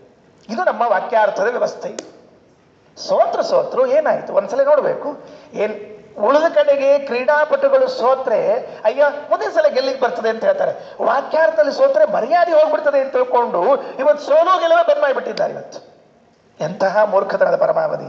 ಕಟ್ಟಿ ಹಚ್ಚಬೇಕು, ವಾಕ್ಯಾರ್ಥ ಮಾಡಬೇಕು. ಶ್ರೀಮದಾಚಾರ್ಯರ ಸಿದ್ಧಾಂತವನ್ನ ಅಧ್ಯಯನ ಮಾಡಿದವರು ಬೇಕಾದಾದರೂ ವಾಕ್ಯಾರ್ಥ ಮಾಡಲೇಬೇಕು. ಸತ್ಯಧ್ಯಾನ ತೀರ್ಥರ ಕಾಲದಲ್ಲಿ ಹಂಗೆ ಆಗ್ತಿತ್ತು, ನಮ್ಮ ಗುರುಗಳು ಹೇಳ್ಬೇಕು ವಾಕ್ಯಾರ್ಥ ಹೆಂಗೆ ನಡೀತಿತ್ತು ಅಂತ. ಅವೆಲ್ಲ ಹೇಳೋ ಹಂಗಿಲ್ಲ, ಆಮೇಲೆ ಇನ್ನೊಂದ್ಸಲ ಸಿಕ್ಕಾಗ ಹೇಳ್ತೀನಿ. ಸಪತ್ರ ಲಂಬನ ಆಯಿತು, ಸೇರಿಕೊಂಡ್ರು, ವಾಕ್ಯಾರ್ಥ ಪ್ರಾರಂಭ ಆಯಿತು. ನಾರಾಯಣ ಪಂಡಿತಾಚಾರ್ಯರು ಆ ಭಾವಪ್ರಕಾಶಕಾದಲ್ಲಿ ಶ್ಲೋಕ ಹಾಕಿದ್ದಾರೆ ನೋಡ್ರಿ. ಏನ್ ಬರೀತಾರೆ? ತ್ರಿದಿನಂ ಯ ಉಪನ್ಯಾಸಂ ವ್ಯಧಾತ್ ವಿದ್ವಾನ್ ನಿರಂತರಂ ವೈಶೇಷಿಕಾಗ್ರ್ಯ ವಿಜಿತ ವಾಸುದೇವಾಕ್ವಯೋಮುನ. 3 ದಿವಸ ನಡೀತಂತೆ ವಾಕ್ಯಾರ್ಥಗೋಷ್ಠಿ. 3 ದಿನ ಅಂತಂದ್ರೆ ಬೆಳಿಗ್ಗೆ ಲಂಚ್ ಬ್ರೇಕ್ಗಿಂತ ಮೊದಲು, ಆಮೇಲೆ ಹಂಗಲ್ರಿ, ಕುತ್ತು ಪಟ್ಟಿಗೆ ಹೊಡೆದ ತೆಗೆಯೋದು ಅಂತ ಹೇಳಿ ಹಂಗಿರ್ತಿದ್ರೆ ಅದು ಬೇಗನೆ ಪೂಜೆ ಎಲ್ಲ ಮುಗಿಸ್ಕೊಂಡು ವಾಕ್ಯಾರ್ಥ ಕೂತ್ರು ಅಂದ್ರೆ ಮಧ್ಯಾಹ್ನ ಊಟದ ತನಕ ಜಜ್ಜಿ ಹಾಕೋದು. ಊಟ ಮುಗಿದ್ಮೇಲೆ ಮತ್ತೆ ಕೊಡ್ಬೇಕು, ರಾತ್ರಿವರೆಗೂ ಕೂಡ ವಿಶ್ರಾಂತಿಗೆ ಬಿಟ್ಟು ಮತ್ತೆ ಮಾರನೇ ದಿವಸ ಬೆಳಿಗ್ಗೆ ಕೊಡ್ಬೇಕು. ಅಂಥ ವಾಕ್ಯಾರ್ಥ ಗೋಷ್ಠಿಗಳು. ಏನ್ ಜನ ಸೇರಿದ್ದಾರೆ, ಹಿಂಗ್ ಜನ ಸೇರ್ಯಾರ. ಹೊಸ ಸ್ವಾಮಿಗಳ ಮೇಲೆ ಕಣ್ಣಿಟ್ಟವ್ರು ಕೆಲವರು. ಯಾಕೆ ಮೊನ್ನೆ ಗಂಗಾ ತರ್ಸ್ಯಾರ ನೋಡಂತ, ಇವತ್ತೇನ್ ಮಾಡ್ತಾರ? ಹಿಂಗ ಇರ್ತದೆ ಪಾಪ. ಅವ್ರೇನೋ ದೇವ್ರಿಗೆ ಕೇಳ್ಕೊಂಡು ಎಲ್ಲರಿಗೂ ಒಳ್ಳೇದಾಗ್ಲಿ ಅಂತ ಇಷ್ಟು ಮಾಡಿದ್ರೆ ಮಾಡ್ಲಿ ಗೊತ್ತಾಗ್ತದೆ. ಎಲ್ಲ ಬದುಕೋತಿದ್ವು ಅಷ್ಟರಲ್ಲಿ. ಏನ್ ಗದ್ರಿ ಇವು ನಮ್ಮ ಕಣ್ಣು ಹಾಕೋ ಮಂದಿ ಇಷ್ಟಿರ್ತಾವ ಹೇಳ್ತೀನಿ. ಯಾರ ಒಬ್ಬ ಓದ್ಲಿಕ್ಕತ್ತಾನಂದ್ರೆ ಕಣ್ಣು ಹಾಕೋದ, ಒಬ್ಬ ಏನು ಕಣ್ಣು ಹಾಕೋದು. ಅವು ಕೆಟ್ಟ ಮಂದಿವು ಜಗತ್ನಾಗಿದ್ದು. ಅವು ಇದ್ರನ್ನ ಚಂದ. ಮತ್ತೆ ಯಾಕಂದ್ರೆ ದೃಷ್ಟಿ ಬೊಟ್ಟು ಅಂತ ಇರ್ಬೇಕಾಗ್ತಿರ್ತದೆ ನೋಡ್ರಿ ಕೆಲವೆಲ್ಲ. ಮನಿ ಮುಂದೆ ಕರಿಗೊಂಬೆ ಹಾಕಿರ್ತಾರೆ ನೋಡ್ರಿ, ಅವ ಇವು ಬೇರೆ ಏನಿಲ್ಲ. ಅದಕ್ಕೆ ಅವೇನಾಯಿತು ಅಂದ್ರೆ 3 ದಿವಸ ಶುರುವಾಯ್ತು ವಾಕ್ಯಾರ್ಥಗೋಷ್ಠಿರಿ. ಬೆಳಿಗ್ಗೆ ಸ್ನಾನ ಆಯಿತು, ಆನ್ಹಿಕ ಮಾಡಿಕೊಂಡು ಬಂದರು. ಇವರು ಅಪೂರ್ಣ ಪ್ರಜ್ಞೆ ತೀರ್ಥರನ್ನು ನೋಡಿರಲೇ ಇಲ್ಲ. ಸಣ್ಣ ಹುಡುಗ ಅದೇ ಇಷ್ಟದ ಚೋಟೆ ಅದೇ 11 ವರ್ಷದ ಹುಡುಗ ಅಂತ ಬೇರೆ ಹೇಳ್ಬಿಟ್ರು. ಯಾರೋ ಮನೆ ಆಗ್ಯದಂತ, ತಿಂಗಳಾಗ್ಯದಂತ ಅಂದ್ಬಿಟ್ರು. ಇವೆಲ್ಲ ಮಾಸ್ ಹಾರಿದ್ವು. ಇವು 40-50 ವರ್ಷದ್ದಿವು. ಮೊದಲೇ ಬಿಸಿ ಬಿಸಿ ಬಿಸಿ ಬಿಸಿ ವಾಕ್ಯಾರ್ಥ ಮಾಡಿ ಅಭ್ಯಾಸ ಮಾಡಿಕೊಂಡು ಬಂದವರು ಹಚ್ಚದ ಪ್ರೇಕ್ಷಣೆ ವಯೋವೃದ್ಧರು ಕೂತಿದ್ರು. ವಾಕ್ಯಾರ್ಥ ಪ್ರಾರಂಭ ಆಯಿತು. ಹೇಳೇ ಕೂತಿದ್ರು. ಸೋತ್ರೆ ಜಯಪತ್ರ ಕೊಡಬೇಕು. ಇವನ್ಗೇನು ಗ್ಯಾರಂಟಿ ಅಂದರೆ ಸ್ವಾಮಿಗಳೇ ಸೋಲ್ತಾರೆ, ಜಯಪತ್ರ ನನಗೆ ಚೀಲದಾಗ ಒಂದು ಜಾಗ ಮಾಡ್ಕೊಂಡ್ಬಿಡೋಣ ಅಂತ ಮೊದಲೇ ರೆಡಿ ಮಾಡ್ಕೊಂಡ್ಬಿಟ್ಟಿದ್ದ. ವಾಕ್ಯಾರ್ಥ ಪ್ರಾರಂಭ ಆಯಿತು. ಏನು ಅದ್ಭುತ ವಾಕ್ಯಾರ್ಥ! ಯಾವ ವಿಷಯ ಅಂತ ಹೇಳಬೇಕು ಹೇಳಿ ನೋಡಂತ. ನಾನು ಇವತ್ತು ಹೇಳಲಿಕ್ಕೆ ಪ್ರಾರಂಭ ಮಾಡಿದರೆ 1 ಗಂಟೆಯಾದರೂ ಒಂದು ವಾಕ್ಯಾರ್ಥ ವಿಷಯ ಹೇಳಬೇಕು. ನಮ್ಮ ಆಚಾರ್ಯ ಆನಂದ ತೀರ್ಥ ಭಗವತ್ಪಾದರ ವಾಕ್ಯಾರ್ಥದ ಶೈಲಿ, ವಾಕ್ಯಾರ್ಥದ ವಿಚಾರ ನಿಮ್ಮ ಜೊತೆಗೆ ಹಂಚಿಕೊಳ್ಬೇಕು ಅಂತ ನನಗೆ ಆಸೆ. ಆದರೆ ನೀವೆಲ್ಲ ಅದನ್ನು ಅಷ್ಟೇ ಸ್ವೀಕಾರ ಮಾಡಬೇಕು. ಅಂದರೆ ಮಾತ್ರ ವಾಕ್ಯಾರ್ಥ ವಿಚಾರ ಚೆನ್ನಾಗಿರ್ತದೆ. ಇಲ್ಲದೇ ಇದೆ ಪಾಪ ಅವರೇನೋ ಆನಂದ ತೀರ್ಥರು ಮಾಡಿದ್ರು, ಈ ನಮ್ಮ ಆಚಾರ್ಯ ಏನೋ ಹೇಳಿದ್ರು, ಒಟ್ಟು ಮುಗಿದು ಬಿಡ್ರಿ ಅಂತ ಎಷ್ಟಾಗ್ಬಿಡ್ತದೆ. ಹಂಗಾಗಬಾರ್ದು. ತಾರ್ಕಿಕರು ಕುಳಿತುಕೊಂಡು ಒಂದು ವಿಷಯ ಹೇಳಿರ್ತೇನೆ, ಸುಮ್ಮನೆ ನಿಮ್ಮೆಲ್ಲರಿಗೂ ಅರ್ಥ ಆಗ್ತದೆ ಅಂತ ಒಂದು ನನ್ನ ಅನಿಸಿಕೆ. ಪ್ರಯತ್ನ ಮಾಡ್ತೀನಿ, ತಿಳಿಸುವ ಪ್ರಯತ್ನವನ್ನು ಮಾಡ್ತೀನಿ. ನೀವು ಇದರಲ್ಲಿ ಪಾಲ್ಗೊಳ್ರಿ. ಇವತ್ತು ನೀವೆಲ್ಲ ಇಲ್ಲಿ ಕೂತವರು ಈ ಕ್ಷಣದಲ್ಲಿ ಅನಂತಾಸನ ದೇವಾಲಯದಲ್ಲಿ ಇರ್ರಿ. ಅಲ್ಲಿ ಪೂರ್ಣಪ್ರಜ್ಞ ತೀರ್ಥರು, ಅಚ್ಯುತ ಪ್ರೇಕ್ಷ ತೀರ್ಥರು, ವಾಸುದೇವ ಪಂಡಿತ, ಅವರ ಮಂಡಳಿ ಅಧ್ಯಕ್ಷರು, ಆ ಸಭೆಯಲ್ಲಿರುವಂತಹ ಹಿರಿಯ ವಿದ್ವಾಂಸರು, ಮುಖಂಡರು, ಊರಿನ ಜನ ಎಲ್ಲ ಸೇರಿದ್ದಾರೆ. ಅನಂತಾಸನ ಸಾಕ್ಷಿಯಾಗಿದ್ದಾನೆ ಈ ವಾಕ್ಯಾರ್ಥಕ್ಕೆ ಅಂತನ್ನುವ ಅನುಸಂಧಾನವನ್ನು ಮಾಡಿಕೊಂಡು ಕೇಳ್ರಿ. ಶ್ರೀಮದಾಚಾರ್ಯ ಅನುಗ್ರಹ ನಿಜವಾಗಿ ಆಗ್ತದೆ. ಏನು ವಿಚಾರ ಮಾಡಿದರು, ಯಾವುದರ ಬಗ್ಗೆ ಇರಬಹುದು? ಹೀಗೊಂದು ವಿಚಾರ ನನಗೆ ಅನಿಸಿದ್ದು ಶ್ರೀಮದಾಚಾರ್ಯರ ಪ್ರೇರಣೆ, ಅದನ್ನೇ ಹೇಳ್ತೀನಿ ಕೇಳ್ರಿ. ಸಾಮಾನ್ಯವಾಗಿ ಒಂದು ಪ್ರಸಿದ್ಧವಾದ ವಿಚಾರ ಇದೆ. ಏನು ವಿಚಾರ ಅಂತಂದ್ರೆ ಭ್ರಾಂತಿ ಅಂತ ಒಂದಿದೆ. ಭ್ರಾಂತಿ ಅಂದ್ರೆ ಗೊತ್ತಿದೆಯಾ? ಭ್ರಾಂತಿ ಅಂತಂದ್ರೆ ಇದ್ದದ್ದೊಂದು ತಿಳ್ಕೊಳ್ಳೋದು ಒಂದು. ಇದು ಸಾಮಾನ್ಯವಾಗಿ ತಿಳ್ಕೊಳ್ಳ್ರಿ. ಅತ್ಯಂತ ನಮ್ಮ ಹತ್ತಿರ ಬರುವ ಶಬ್ದಗಳನ್ನು ಹೇಳಿರ್ತೀನಿ, ಶಾಸ್ತ್ರೀಯವಾದ ಶಬ್ದಗಳನ್ನು ಹೇಳೋದಿಲ್ಲ. ನಮಗೆ ಹತ್ತಿರದಲ್ಲಿ ತಿಳಿಯುವ ಶಬ್ದಗಳನ್ನು ಹೇಳ್ತಿರ್ತೀನಿ. ಭ್ರಾಂತಿ ಅಂದ್ರೆ ಏನು? ಇದ್ದದ್ದೊಂದು ತಿಳಿಯೋದೊಂದು. ಉದಾಹರಣೆಗೆ ಈಗ ಕತ್ಲಿ ಒಳಗೆ ಹಗ್ಗದ ಮೇಲೆ ಕಾಲಿಟ್ಬಿಟ್ಟಿರ್ತಾನವ. ಹಗ್ಗದ ಮೇಲೆ ಕಾಲಿಟ್ಟು ಒದರುತ್ತಾನೆ. ಹೇಳ್ತೀನಿ, ಅವ ಪುಣ್ಯಾತ್ಮ ಏನೋ ಘಟ ಸರ್ಪ ಇವನ ಮನೆ ಮುಂದೆ ಬಂದು ಕೂತದ, ಇವನ ಕಾಲ ಕೆಳಗೆ ಕೂತದ ಅನ್ನೋ ಒದರುತ್ತಾನ್ರಿ ಅವ. ಅದೇನರ್ಥದಕ್ಕೆ? ಹಗ್ಗವನ್ನ ತುಳಿದು ಹಾವು ಅಂತ ತಿಳಿದ. ಇದೇ ಭ್ರಾಂತಿ, ಬೇರೆ ಇದೇ ಭ್ರಾಂತಿ. ಚೆನ್ನಾಗಿದೆಯಲ್ಲ ಇದು ಸಬ್ಜೆಕ್ಟ್? ಬಹಳ ಚೆನ್ನಾಗಿದೆ ರೀ. ಪ್ರಾಯ ಇದರ ಬಗ್ಗೆ ಎಷ್ಟು ಜನ ಹೇಗೆ ಆಲೋಚನೆ ಮಾಡಿದ್ದಾರೆ ಅಂತ ಗೊತ್ತಿಲ್ಲ ನಮಗೆ. ನಮ್ಮ ಆಚಾರ್ಯ ಶ್ರೀಮದಾಚಾರ್ಯ ಅದ್ಭುತವಾಗಿ ಆಲೋಚನೆ ಮಾಡಿದ್ದಾರೆ. ಅನುವ್ಯಾಖ್ಯಾನ, ಪ್ರಮಾಣ ಲಕ್ಷಣಗಳು, ಈ ಗ್ರಂಥಗಳಲ್ಲಿ ಈ ಭ್ರಾಂತಿ ಕಾನ್ಸೆಪ್ಟ್ ಗೊತ್ತಾಯ್ತಲ್ಲ.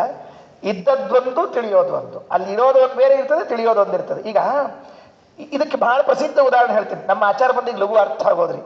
ಯಾಕೆ ಈ ಆಚಾರ ಮಂದಿ ದಿವಸ ಈ ಬೆಳ್ಳಿ ಬೆಳ್ಳಿ ಬೆಳ್ಳಿ ಬೆಳ್ಳಿ ನೋಡಿ ಅಭ್ಯಾಸ ಆಗಿರ್ತದೆ ನೋಡ್ರಿ. ಒಬ್ಬ ಆಚಾರ ನದಿ ಸ್ನಾನಕ್ಕೆ ಹೋಗಿದ್ರಂತ. ನದಿ ಸ್ನಾನಕ್ಕೆ ಹೋದಾಗ ದೂರದಲ್ಲಿ ಒಂದು ಫಳಫಳ ಅಂತ ಹೊಳಿತಾ ಇತ್ತು. ಫಳಫಳ ಅಂತ ಹೊಳೆಯೋದನ್ನ ನೋಡಿ ಆಚಾರ ಓಡಿಬಿಟ್ರು. ಕೈಯಾಗಿದ್ದು ತಾಮ್ರ ತಮ್ಗೆ ಬಿಟ್ಟು ಸೊಳ್ಳೆ ಇದ್ರಿ ತಗೊಂಡು ಏನ್ ಮಾಡ್ಲಿ ಅಂತ ಓಡಿಬಿಟ್ರು. ಯಾಕೆ? ಯಾವುದೋ ಬೆಳ್ಳಿ ಭಾಂಡಿ ಬೀಳ್ಸ್ಕೊಂಡು ಹೋಗ್ಯಾರ. ಅಲಂಕಾರಕ್ಕೆ ಹೋಗಿದ್ರೆ ಕಾಣಿಸ್ತದೆ, ರಾಯರ ಆರಾಧನೆಗೆ ಬೀಳ್ಸ್ಕೊಂಡು ಹೋಗ್ಯಾರ ಬೆಳ್ಳಿ ಅಂತ ಓಡ್ ಹೋದ್ರು. ದೂರದಲ್ಲಿ ನೋಡಿದಾಗ ಫಳಫಳ ಅಂತ ಹೊಳೆಯುವ ವಸ್ತುವನ್ನ ನೋಡಿ ಬೆಳ್ಳಿ ಅಂತ ಭ್ರಮಿಸಿ ಓಡಿದ. ಅಲ್ಲಿ ಹೋದ್ಮೇಲೆ ಗೊತ್ತಾಯ್ತು, ಅಯ್ಯ ಇದು ಬೆಳ್ಳಿ ಅಲ್ಲ, ಏನಿತ್ತದು? ಕಪ್ಪಿ ಚಿಪ್ಪು. ಕಪ್ಪೆ ಚಿಪ್ಪಿತ್ತಂತೆ. ಕಪ್ಪೆ ಚಿಪ್ಪು ಉಸುಕಿನಲ್ಲಿ ಸಿಕ್ಕಾಕೊಂಡಿರ್ತದಲ್ಲ, ಬಿಸಿಲಿನ ಕಿರಣ ಬಿದ್ದಾಗ ದೂರದಲ್ಲಿ ಫಳಫಳ ಅಂತ ಹೊಳಿತಾ ಇದ್ರೆ ಬೆಳ್ಳಿ ಎನಿಸ್ತಿರ್ತದೆ. ಇದನ್ನ ಶಾಸ್ತ್ರದಲ್ಲಿ ಏನ್ ಕರೀತಾರೆ ಅಂದ್ರೆ ಇದಂ ರಜತಂ ಅಂತ ಕರೀತಾರೆ. ಇದಂ ರಜತಂ ಅಂತ ಕರೆಯೋದು. ಇದು ಸ್ವಲ್ಪ ಒಳಗೆ ಪ್ರವೇಶ ಮಾಡ್ತೀನಿ. ಇದಂ ರಜತಂ ಅಂತ ಏನು ಕರೀತಾ ಇರ್ತಾರೆ ನೋಡ್ರಿ. ಇದಂ ರಜತಂ ಅಂತಂದ್ರೆ ಇದು ಬೆಳ್ಳಿ. ಫಸ್ಟ್ ನೋಡಿದಾಗ ಬರೋ ಜ್ಞಾನ ಏನು? ಇದು ಬೆಳ್ಳಿ ಅಂತ. ಹತ್ತಿರ ಹೋಗಿ ನೋಡಿದಾಗ ಬರೋದೇನು? ನೇದಂ ರಜತಂ, ಇದು ಬೆಳ್ಳಿ ಅಲ್ಲ. ಇಷ್ಟೇ ಭ್ರಾಂತಿಯ ಬಗ್ಗೆ ನಾವು ತಿಳಿಯಬೇಕಾದದ್ದು ಇಷ್ಟೇ. ಇದಂ ರಜತಂ ನೇದಂ ರಜತಂ, ಇದು ಬೆಳ್ಳಿ, ಇದು ಬೆಳ್ಳಿ ಅಲ್ಲ ಅಂತ ಬರ್ತದೆ. ಇಷ್ಟರ ಮೇಲೆ ಹೋಗೋಣವಂತೆ. ಈಗ ಈ ವಿಷಯವನ್ನ ಇಟ್ಕೊಂಡ್ರು ವಾಸುದೇವ ಪಂಡಿತರು. ಏನ್ ಕೇಳಿದ್ರು? ಅಚ್ಯುತ ಪ್ರೇಕ್ಷರಿಗೆ ಮಾಯಾವಾದ ಅಲ್ವಾ, ನಿಮ್ಮಲ್ಲಿ ಭ್ರಾಂತಿಯ ಕಾನ್ಸೆಪ್ಟ್ ಏನು? ಭ್ರಾಂತಿಯನ್ನು ಹೇಗಂತ ಇದನ್ನ ಹೇಗೆ ಕೊಡಿಸ್ತೀರಿ ಹೇಳ್ರಿ ಎಂದ್ರು. ಇದಂ ರಜತಂ ಅಂತ ತಿಳಿದುಕೊಂಡು ಯಾರು ಬೆಳ್ಳಿ ಅಲ್ಲದೆ ಇದ್ದವನು ಬೆಳ್ಳಿ ತಿಳಿತಾನಲ್ಲ, ಅದು ಏನು ಅಂತ ಕೇಳಿದ್ರು. ಅಚ್ಯುತ ಪ್ರೇಕ್ಷಾಚಾರ್ಯ ಸಿದ್ಧ ಉತ್ತರ, ಮಾಯಾವಾದದಲ್ಲಿ ಇದ್ದ ಸಿದ್ಧ ಉತ್ತರ ಹೇಳಿದ್ರು. ಇದಂ ರಜತಂ ಎನ್ನುವಂತಹ ಜ್ಞಾನ ಏನು ಬಂದಿದೆಯಲ್ಲ, ಇದು ಅನಿರ್ವಚನೀಯ. ಇದೇನಿದು? ಅನಿರ್ವಚನೀಯ. ಅನಿರ್ವಚನೀಯ ಅಂದ್ರೆ ಏನ್ರಿ? ಹೇಳಲಿಕ್ಕೆ ಬರಂಗಿಲ್ಲ. ಜ್ಞಾನ ಬಂದದ, ಅದು ಏನು ಅಂತ ಹೇಳಲಿಕ್ಕೆ ಬರೋದಿಲ್ಲ. ಅವನಂದ, ಅಲ್ಲ ಸ್ವಾಮಿ, ಇದಂ ರಜತಂ ಅಂತ ಅನುಭವ ಬರ್ತಾ ಇದೆ, ಇದು ಬರೋದಿಲ್ಲ ಅಂತ ಹೆಂಗಂತೀರಿ ನೀವು? ಅದಕ್ಕೆ ಅಚ್ಯುತ ಪ್ರೇಕ್ಷರ ಉತ್ತರ, ಏಯ್ ಸ್ವಾಮಿ, ಏನ್ ಗೊತ್ತಾ, ಸತ್ಯೇನ ಬಾಧ್ಯೇತ ಅಸತ್ಯೇನ ಪ್ರತೀಯೇತ. ನೋಡ್ರಿ, ಸತ್ಯ ಆಗಿದ್ರೆ ಅದಕ್ಕೆ ಬಾಧೆ ಬರಬಾರ್ದು. ಸತ್ಯ ಆಗಿದ್ರೆ ಬಾಧೆ ಬರಬಾರ್ದು. ಯಾಕಂದ್ರೆ ಮುಂದೆ ಇದು ಬೆಳ್ಳಿ ಅಲ್ಲ ಅಂತ ಬಾಧೆ ಬರ್ತದೆ. ಬಾಧೆ ಬರ್ತಾ ಇದೆ ಆದ್ರಿಂದ ಇದು ಸತ್ಯ ಅಲ್ಲ. ಅಸತ್ಯ ಸುಳ್ಳಾಗಿದ್ರೆ ಜ್ಞಾನ ಬರಬಾರ್ದು. ಇದು ಜ್ಞಾನ ಬರ್ತಾ ಇದೆ ಆದ್ರಿಂದ ಸುಳ್ಳಲ್ಲ. ಸತ್ಯೇನ ಬಾಧ್ಯೇತ ಅಸತ್ಯೇನ ಪ್ರತೀಯೇತ. ಸುಳ್ಳಾಗಿದ್ರೆ ಅದು ಜ್ಞಾನ ವಿಷಯ ಆಗಬಾರ್ದು. ಇದು ಜ್ಞಾನ ವಿಷಯ ಆಗಿದೆ. ಇದಂ ರಜತಂ ಅಂತ ತಿಳಿಲಿಕ್ಕೆ ತಂದನೆ, ಅದರಿಂದ ಸುಳ್ಳಲ್ಲ. ಸತ್ಯ ಅಂತ ನೋಡ ಅಂದ್ರೆ ಬಾಧೆ ಬರಬಾರ್ದು. ಅದರಿಂದ ಮುಂದೆ ಹೋದ ಮೇಲೆ ಇದು ಬೆಳ್ಳಿ ಅಲ್ಲ ಅಂತ ಬಾಧೆ ಬರ್ತದೆ. ನೇದಂ ರಜತಂ ಅಂತ ಜ್ಞಾನ ಬರ್ತದೆ. ಸೊ ಇದು ಸತ್ತಲ್ಲ, ಅಸತ್ತಲ್ಲ, ಸದಸತ್ ವಿಲಕ್ಷಣ, ಅನಿರ್ವಚನೀಯ. ಇದು ಹೇಳಿ ಬರೋದಿಲ್ಲ ನಿಮಗೆ. ಇದು ಸತ್ಯ ಅಂತೀರಾ? ಅಲ್ಲ. ಅಸತ್ಯ ಅಂತೀರಾ? ಅಲ್ಲ. ಆದ್ರಿಂದ ಇದು ಏನು ಅಂತ ಕೇಳಿದ್ರೆ ಅನಿರ್ವಚನೀಯ ಅಂತ ಹೇಳಿ ಅಚ್ಯುತ ಪ್ರೇಕ್ಷರು ಮಾಯಾವಾದಲ್ಲಿ ನಿಷ್ಣಾತ್ರ ಹೇಳಿ ಕೂತ್ಬಿಟ್ರು. ಅವನಂದ, ಸ್ವಾಮಿ ತಪ್ಪು ಹೇಳಿದ್ರಿ ಅಂತ. ಹೀಗಾಗೋದಿಲ್ಲ. ಯಾಕೆ? ಜಗತ್ತಿನಲ್ಲಿ ಅನುಭವ ಏನಿದೆ ಅಂತಂದ್ರೆ, ಒಂದು ವಸ್ತುವಿನಲ್ಲಿ, ಇದು ವಾಸುದೇವ ಪಂಡಿತನ ಉತ್ತರ, ಒಂದು ವಸ್ತುವಿನಲ್ಲಿ ಒಂದ ಸತ್ ಅಂತ ಜ್ಞಾನ ಬರಬೇಕು, ಇಲ್ಲ ಅಸತ್ ಅಂತ ಆದ್ರೆ ಜ್ಞಾನ ಬರಬೇಕು. ಸತ್ತೂ ಅಲ್ಲ ಅಸತ್ತೂ ಅಲ್ಲ ಅನ್ನೋ ಜ್ಞಾನ ಯಾರಿಗೂ ಬಂದಿಲ್ಲ ಜಗತ್ತಿನಲ್ಲಿ. ಯಾಕೆ ಗೊತ್ತಾ? ಸತ್ ಅಲ್ಲ ಅಂದ್ರೆ ಅಸತ್ ಆಗೇ ಬಿಟ್ಟಿರ್ತದೆ ಅದು. ಹೌದು, ಸತ್ಯ ಅಲ್ಲ ಅಂದ ಮೇಲೆ ಅದು ಅಸತ್ಯವೇ. ಮತ್ತೆ ಅಸತ್ಯ ಅಲ್ಲ ಅಂದ್ರೆ ಸತ್ಯ ಅಂತ ಅರ್ಥ. ಹೀಗೆ ಒಂದು ವಸ್ತುವಿನಲ್ಲಿ ಇದು ಸತ್ಯ ಅಲ್ಲ ಅಸತ್ಯ ಅಲ್ಲ ಅಂತ ಎರಡೆರಡು ಜ್ಞಾನ ಬರೋದಿಲ್ಲ. ಯಾವುದಾದ್ರೂ ಒಂದ ವಸ್ತು ಸತ್ಯವಾಗಿರಬೇಕು, ಇಲ್ಲ ಅಸತ್ಯ ಆಗಿರಬೇಕು. ಸದಸತ್ ವಿಲಕ್ಷಣ, ಸತ್ಯವೂ ಅಲ್ಲದ ಅಸತ್ಯವೂ ಅಲ್ಲದ ಒಂದು ವಸ್ತು ಜಗತ್ತಿನಲ್ಲಿ ಇಲ್ವೇ ಇಲ್ಲ. ಈ ಅನಿರ್ವಚನೀಯ ಎಂಬುದು ತುಂಬಾ ಅಬದ್ಧ ಕಾನ್ಸೆಪ್ಟ್. ಇದು ಇಲ್ಲ ಅಂತ ಹೇಳ್ಬಿಟ್ಟ. ಈಗ ಎದುರಿನಲ್ಲಿ ನೀವೆಲ್ಲ ಕೂತಿದ್ದೀರಿ, ಎದುರಿನಲ್ಲಿ ಒಂದು ಚೇರ್ ಇದೆ, ಎದುರಿನಲ್ಲಿ ಒಂದು ಪುಸ್ತಕ ಇದೆ. ಇದು ಏನು? ಇದು ಸತ್ಯವೋ ಅಸತ್ಯವೋ? ಸತ್ಯ ಅಂದ ಮೇಲೆ ಅಸತ್ಯ ಅಲ್ಲ ಅಂತ ಫಿಕ್ಸ್ ಆಯ್ತು. ಅಸತ್ಯ ಅಂದ ಮೇಲೆ ಸತ್ಯ ಅಲ್ಲ ಅಂತ ಆಗೋಯ್ತು. ಎರಡೂ ಬಿಟ್ಟು ಇಲ್ಲಿರುವಂತಹ ಪುಸ್ತಕ ಅದು ಸತ್ಯವೂ ಅಲ್ಲ ಅಸತ್ಯವೂ ಅಲ್ಲ, ಸದಸತ್ ವಿಲಕ್ಷಣ ಅಂದ್ರೆ ಒಪ್ತೀರಾ? ಒಪ್ಪೋದಿಲ್ಲ. ಹಾಗಿದ್ರೆ ಜಗತ್ತಿನಲ್ಲಿರೋದು ಎರಡೇ ಕಾನ್ಸೆಪ್ಟ್, ಎರಡೇ ವಿಷಯಗಳು, ಒಂದು ಸತ್ಯ ಒಂದು ಅಸತ್ಯ. ಒಂದು ಅಸತ್ಯ ಆಗಿರಬೇಕು, ಇಲ್ಲ ಅಸತ್ಯ ಆಗಿರಬೇಕು. ಎರಡನ್ನೂ ಮೀರಿದ್ದು ಇಲ್ವೇ ಇಲ್ಲ. ನಿಮ್ದು ತಪ್ಪು. ಒಂದು ಸುಮ್ಮನೆ ಕೂತಿದ್ರು ಆಚಾರ್ಯ ಪೂರ್ಣಪ್ರಜ್ಞ ತೀರ್ಥರು, ಮಾತಾಡ್ಲಿಕ್ಕೆ ಹೋಗಿಲ್ಲ, ಸುಮ್ಮನೆ ಕೂತ್ಕೊಂಡಿದ್ರು ಅವ್ರು. ಯಾಕಂದ್ರೆ ಅವ ಯಾವಾಗ ನಮ್ಮನ್ನು ವಾಮನ ಅಂತ ತಿಳ್ಕೊಂಡಾನ, ನಾವು ನಾವು ತ್ರಿವಿಕ್ರಮ ಯಾಕೆ ಆಗ್ಬೇಕು ಅಂದ್ರು. ನಮ್ಮನ್ನು ವಾಮನ ಅಂತ ತಿಳ್ಕೊಂಡಾನ, ವಾಮನ ಇರೋಣಂತ, ತ್ರಿವಿಕ್ರಮ ಅಂತ ತೋರಿಸ್ಬೇಕಾದ್ರೆ ತೋರಿಸೋಣಂತ. ಅಚ್ಯುತ ಪ್ರೇಕ್ಷರು ಏನ್ ಮಾಡಬೇಕು, ಏನು ಉತ್ತರ ಹೇಳಬೇಕು ಆಲೋಚನೆ ಮಾಡ್ತಾ ಇದ್ದಾರೆ. ಗುರುಗಳ ಮುಖದ ಚಿಂತೆ ಕಾಣಿಸಿತು ಪೂರ್ಣಪ್ರಜ್ಞ ತೀರ್ಥರಿಗೆ. ಸುಮ್ಮನೆ ಗುರುಗಳ ಮುಖ ನೋಡಿದರು. ನೋಡಿದ ಕೂಡಲೇ ಗುರುಗಳಿಗೆ ಅರ್ಥ ಆಯ್ತು. ಈ ಗುರು ಶಿಷ್ಯರಿಗೆ ಯಾವಾಗಲೂ ಮುಖದಲ್ಲೇ ಅರ್ಥ ಆಗ್ತಿರ್ತದ್ರಿ, ಏನ್ ಮಾತಾಡಬೇಕು ಏನ್ ಬಿಡಬೇಕು ಅಂತ ತಿಳ್ಕೊಂಡು ಹೇಳಿ. ಪೂರ್ಣಪ್ರಜ್ಞ ತೀರ್ಥರೇ, ನಿಮ್ದು ಆಯ್ತು, ಶುರು ಮಾಡಿದ್ರು. ನಿಮ್ದು ಅಂದ್ರೆ ಮುಂದೆ ಪರವಾಗಿ ಏನ್ ತರ್ತದಕ್ಕ? ಎಸ್ ಅಂದ್ರು. ಎಷ್ಟು ವರ್ಷ? 11. ನೆನಪಿಟ್ಕೊಳ್ರಿ. 11 ವರ್ಷ. ಆಶ್ರಮ ಆಗಿ 40 ದಿವಸ. ಏನು ಅಧ್ಯಯನ ಮಾಡ್ಲಿಕ್ಕೆ ಸಾಧ್ಯ? ಏನು ವಾಕ್ಯಾರ್ಥ ಮಾಡ್ಲಿಕ್ಕೆ ಸಾಧ್ಯ? 50-60 ವರ್ಷ ಇದರೇ ಜೀವನ ಮಾಡಿದವರಿಗೂ ವಾಕ್ಯಾರ್ಥ ಮಾಡುವಾಗ ತಲೆ ಕೆಟ್ಟು ಹೋಗ್ತದೆ. ಮೆಲ್ಲ ಕೇಳಿದರು. ಸುಮ್ಮನೆ ಪ್ರಾರಂಭನೇ ಹಂಗ. ಅಲ್ಲ ಅದು ಮಾಯಾವಾದ ಇರಲಿ ವಾಸುದೇವ ಪಂಡಿತರೇ, ನಿಮ್ಮ ಸಿದ್ಧಾಂತದಲ್ಲಿ ಇದನ್ನು ಹೇಗೆ ಕೂಡಿಸ್ತೀರಿ ಹೇಳ್ರಿ ಅಂದ್ರು. ವಾಕ್ಯಾರ್ಥ ಏನು ಶುರು ಮಾಡಿದರು? ತಾರ್ಕಿಕರು ಇದಂ ರಜತಂ ಅನ್ನುವ ಜ್ಞಾನ ಬರ್ತಾ ಇದೆಯಲ್ಲ, ಇದನ್ನ ಹೇಗೆ ಕೂಡಿಸ್ತೀರಿ ಹೇಳ್ರಿ, ನೀವು ಹೇಳ್ರಿ, ಮಾಯಾವಾದವನ್ನ ಅಲ್ಲಿಡೋಣವಂತೆ ನೀವು ಹೇಳ್ರಿ ಅಂದ್ರು.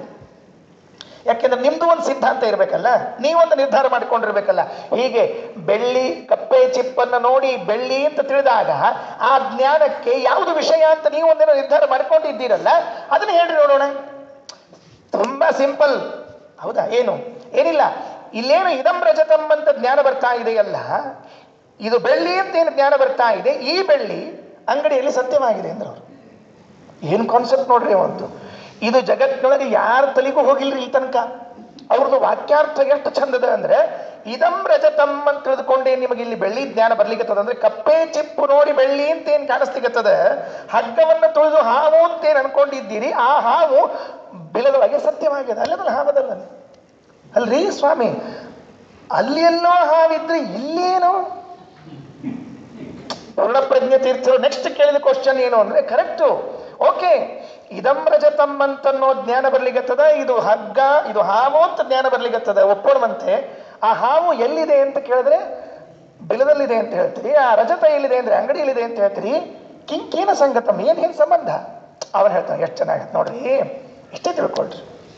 ಈಗ ಇದಂ ರಜತಂ, ಇದು ಮತ್ತೆ ವಾಸುದೇವ ಪಂಡಿತನ ವಾಕ್ಯಾರ್ಥ. ಇದಂ ರಜತಂ ಅಂತನ್ನೋ ಜ್ಞಾನ ಏನು ಬರ್ತಾ ಇದೆಯಲ್ಲ, ಇದು ಬೆಳ್ಳಿ ಅಂತ ಏನು ಜ್ಞಾನ ಬರ್ತಾ ಇದೆ, ಇದನ್ನು ನೀವು ಅಸತ್ಯ ಅಂತ ಅಂತೀರಿ ಅಂದ್ರೆ ಅಸತ್ತಿಗೆ ಸನ್ನಿಕರ್ಷಣೆ ಆಗೋದಿಲ್ಲ. ಫಸ್ಟ್ ಅಂದ್ರೆ ಸುಳ್ಳು ಪದಾರ್ಥಕ್ಕೂ ನಮ್ಮ ಕಣ್ಣಿಗೂ ಇಂದ್ರಿಯಕ್ಕೂ ಕಾಂಟ್ಯಾಕ್ಟೇ ಆಗೋದಿಲ್ಲ. ಆಗ್ತದ ಹೇಳಿ ನೋಡಂತೆ. ಮೊಲದ ಕೋಡು ಅಂತ ಇಟ್ಕೊಳ್ರಿ, ಮೊಲದ ಕೋಡು ಅಂತ ಇಟ್ಕೊಳ್ರಿ. ಆ ಮೊಲದ ಕೋಡಿಗೂ ನಮ್ಮ ಇಂದ್ರಿಯಕ್ಕೂ ಎಂದಾದ್ರೂ ಕಾಂಟ್ಯಾಕ್ಟ್ ಆಗ್ತದ? ಆಗೋದೇ ಇಲ್ಲ. ಯಾಕೆ? ಅಸತ್ಯವಾದ ಪದಾರ್ಥ ಇರುವುದೇ ಇಲ್ಲ, ಅದರಿಂದಾಗಿ ಅದಕ್ಕೆ ಇಂದ್ರಿಯ ಸಂಬಂಧವೇ ಆಗೋದಿಲ್ಲ. ಹಾಗಿದ್ದಾಗ ಇದಂ ರಜತಂ ಅಂತೇನ್ ತೋರ್ತಾ ಇದೆ, ಇದು ಅಸತ್ಯ ಅಲ್ಲ, ಅಲ್ಲವೇ ಅಲ್ಲ. ಯಾಕಂದ್ರೆ ಇದು ತೋರೋದೇ ಇಲ್ಲ, ಕಾಂಟ್ಯಾಕ್ಟೇ ಆಗೋದಿಲ್ಲ. ಅಂದ್ರೆ ಸಂಬಂಧ ಆಗಿ ನಿಮಗೆ ತೋರ್ಲಿಕ್ಕತ್ತದ ಅಂದ ಮೇಲೆ ನಿಮಗೆ ಕಾಂಟ್ಯಾಕ್ಟ್ ಆಗ್ಯದ, ಕಾಂಟ್ಯಾಕ್ಟ್ ಆಗ್ಯದ ಅಂದ್ಮೇಲೆ ಅದು ಅಸತ್ಯ ಅಲ್ಲ, ಕ್ಲೋಸ್. ಹೌದಾ? ಮತ್ತೆ ಸತ್ಯ ಅಂತ ಹೇಗೆ ಹೇಳಿದ್ರಿ? ಪೂರ್ಣಪ್ರಜ್ಞೆ ಪ್ರಶ್ನೆ ಮುಂದಿನ, ಸತ್ಯ ಅಂತ ಹೇಗೆ ಹೇಳಿದ್ರಿ? ಸಿಂಪಲ್. ಈಗ ಇದನ್ನು ಬೆಳ್ಳಿ ಅಂತ ಹೇಳಿದ್ರೆ ಇದರಿಂದ ನೀವು ವ್ಯವಹಾರ ಮಾಡಬೇಕಾಗ್ತದೆ. ಇದನ್ನ ಬೆಳ್ಳಿ ಅಂತ ಹೇಳಿ ಬರೋದಿಲ್ಲ ನಿಮಗೆ. ಇದನ್ನು ತಗೊಂಡು ಬೆಳ್ಳಿ ಅಂತ ವ್ಯವಹಾರ ಮಾಡ್ಲಿಕ್ಕೆ ಬರೋದಿಲ್ಲ. ಹಾಗಿದ್ದ ಮೇಲೆ ಇಲ್ಲಿ ಬೆಳ್ಳಿ ಇಲ್ಲ ಅದಂತ ಹೇಳಿಕ್ ಬರಂಗಿಲ್ಲ. ಸುಳ್ಳೆನ್ನೋಣ ಅಂದ್ರೆ ಕಾಂಟ್ಯಾಕ್ಟ್ ಆಗೋದಿಲ್ಲ.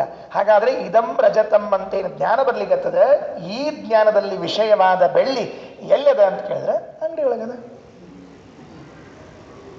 ಇದಂ ರಜತಂ ಅಂತ ತೋರುವ ಜ್ಞಾನದಲ್ಲಿ ವಿಷಯವಾದ ಬೆಳ್ಳಿ ಇಲ್ಲಿಲ್ಲ. ಯಾಕೆ? ಇದ್ರೆ ಅದು ಕಾಂಟ್ಯಾಕ್ಟ್ ಆಗಬೇಕು, ಆಗೋದಿಲ್ಲ. ಆಮೇಲೆ ಇದೇ ಅಂತ ಸತ್ಯ ಅಂತ ತಗೊಂಡ್ರೆ ವ್ಯವಹಾರ ಮಾಡಬೇಕು, ಅದು ಬರೋದಿಲ್ಲ. ಹಾಗಿದ್ರೆ ಎಲ್ಲಿದೆ ಅಂತ ಕೇಳಿದ್ರೆ ಅಂಗಡಿಯಲ್ಲಿದೆ. ಪೂರ್ವವರ್ತಿಯಾದ ವಸ್ತುವಿನಲ್ಲಿ ಇಲ್ಲ, ಎದುರಿನಲ್ಲಿ ಇದ್ದ ವಸ್ತುವಿನಲ್ಲಿ ಇಲ್ಲ, ಅದಿರೋದು ಅಲ್ಲಿ ಅಲ್ಲಿ ಅಂತ ಹೇಳಿದಾಗ ಪೂರ್ಣಪ್ರಜ್ಞೆ ತೀರ್ಥರು ಅಂದರು, ಆಚಾರ್ಯ ಅಂತಾರೆ, ನಿಮ್ದು ಇಷ್ಟೇನ ವಾಕ್ಯಾರ್ಥ ನಾನು ಹೇಳ ಅಂತ ಕೇಳಿದ್ರು. ಅವಶ್ಯ ಹೇಳಬಹುದು. ಅಂದ್ರು. ಆಯ್ತು, ಒಂದು ಪ್ರಶ್ನೆ ಕೇಳ್ತೀನಿ, ಉತ್ತರ ಹೇಳ್ರಿ ಅಂದ್ರು. ಏನು? ಫಸ್ಟ್, ಅಂಗಡಿಯಲ್ಲಿ ಇದ್ದ ಬೆಳ್ಳಿ ಇಲ್ಲಿ ನಿಮಗೆ ತೋರ್ತಾ ಇದೆ ಅನ್ನೋದಕ್ಕೆ ಪ್ರಮಾಣ ಏನು? ಫಸ್ಟ್ ಪ್ರಶ್ನೆ ನಮ್ದು. ನೀವೇನ್ ಮಾಡಿದ್ರಿ? ಇಲ್ಲಿ ಅಸತ್ಯವಾಗಿದ್ರೆ ಕಾಂಟ್ಯಾಕ್ಟ್ ಆಗಂಗಿಲ್ಲ, ಸತ್ಯ ಆದ್ರೆ ವ್ಯವಹಾರ ಮಾಡಬೇಕಾಗ್ತದೆ. ಸೊ ಇಲ್ಲಿ ಏನೂ ಮಾಡ್ಲಿಕ್ಕೆ ಬರೋದಿಲ್ಲ. ಆದ್ರಿಂದ ನಮಗೆ ಇಲ್ಲಿ ನೆನಪಾದದ್ದೇನು ಅಂದ್ರೆ ಬೆಳ್ಳಿ, ಅಂಗಡಿ ಬೆಳ್ಳಿ ನೆನಪಾಗ್ಯದ, ಅದೇ ಇಲ್ಲಿರೋದು ಅಂತ ಅಂದ್ರಲ್ಲ. ನಿಮಗೆ ಇದಂ ರಜತಂ ಕಪ್ಪೆ ಚಿಪ್ಪು ನೋಡಿದಾಗ ಬೆಳ್ಳಿ, ಅಂಗಡಿಯ ಬೆಳ್ಳಿ ನೆನಪಾಗಿದೆ ಅಂತನ್ನುವುದಕ್ಕೆ ಪ್ರಮಾಣ ಏನು? ಏನಾದ್ರು ಆಧಾರ ಕೊಡ್ರಿ. ಅದಕ್ಕೇನು ಆಧಾರ ಕೊಡೋದು?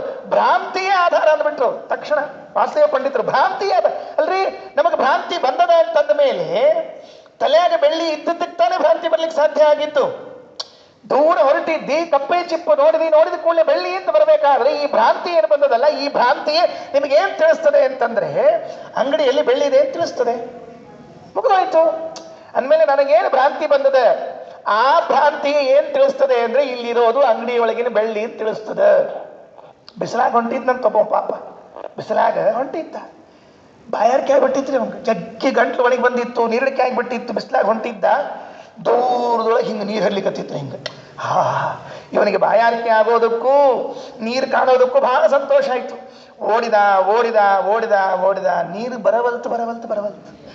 ಯಾವ ಅಂತಾರ, ಇಲ್ಲೇ ಇತ್ತಲ್ಲ ಇಲ್ಲೇ ಇತ್ತಲ್ಲ ಇಲ್ಲೇ ಇತ್ತಲ್ಲ ಇಲ್ಲೇ ಇತ್ತಲ್ಲ ಅಂತ ತಿಳ್ಕೊಂಡು ಹೇಳಿ ನೀರು ಓಡಿ ಓಡಿ ಹೋಗ್ತಿದ್ರೆ ನೀರೇ ಇಲ್ಲ ಪುಣ್ಯಾತ್ಮಂದು. ಯಾಕೆ?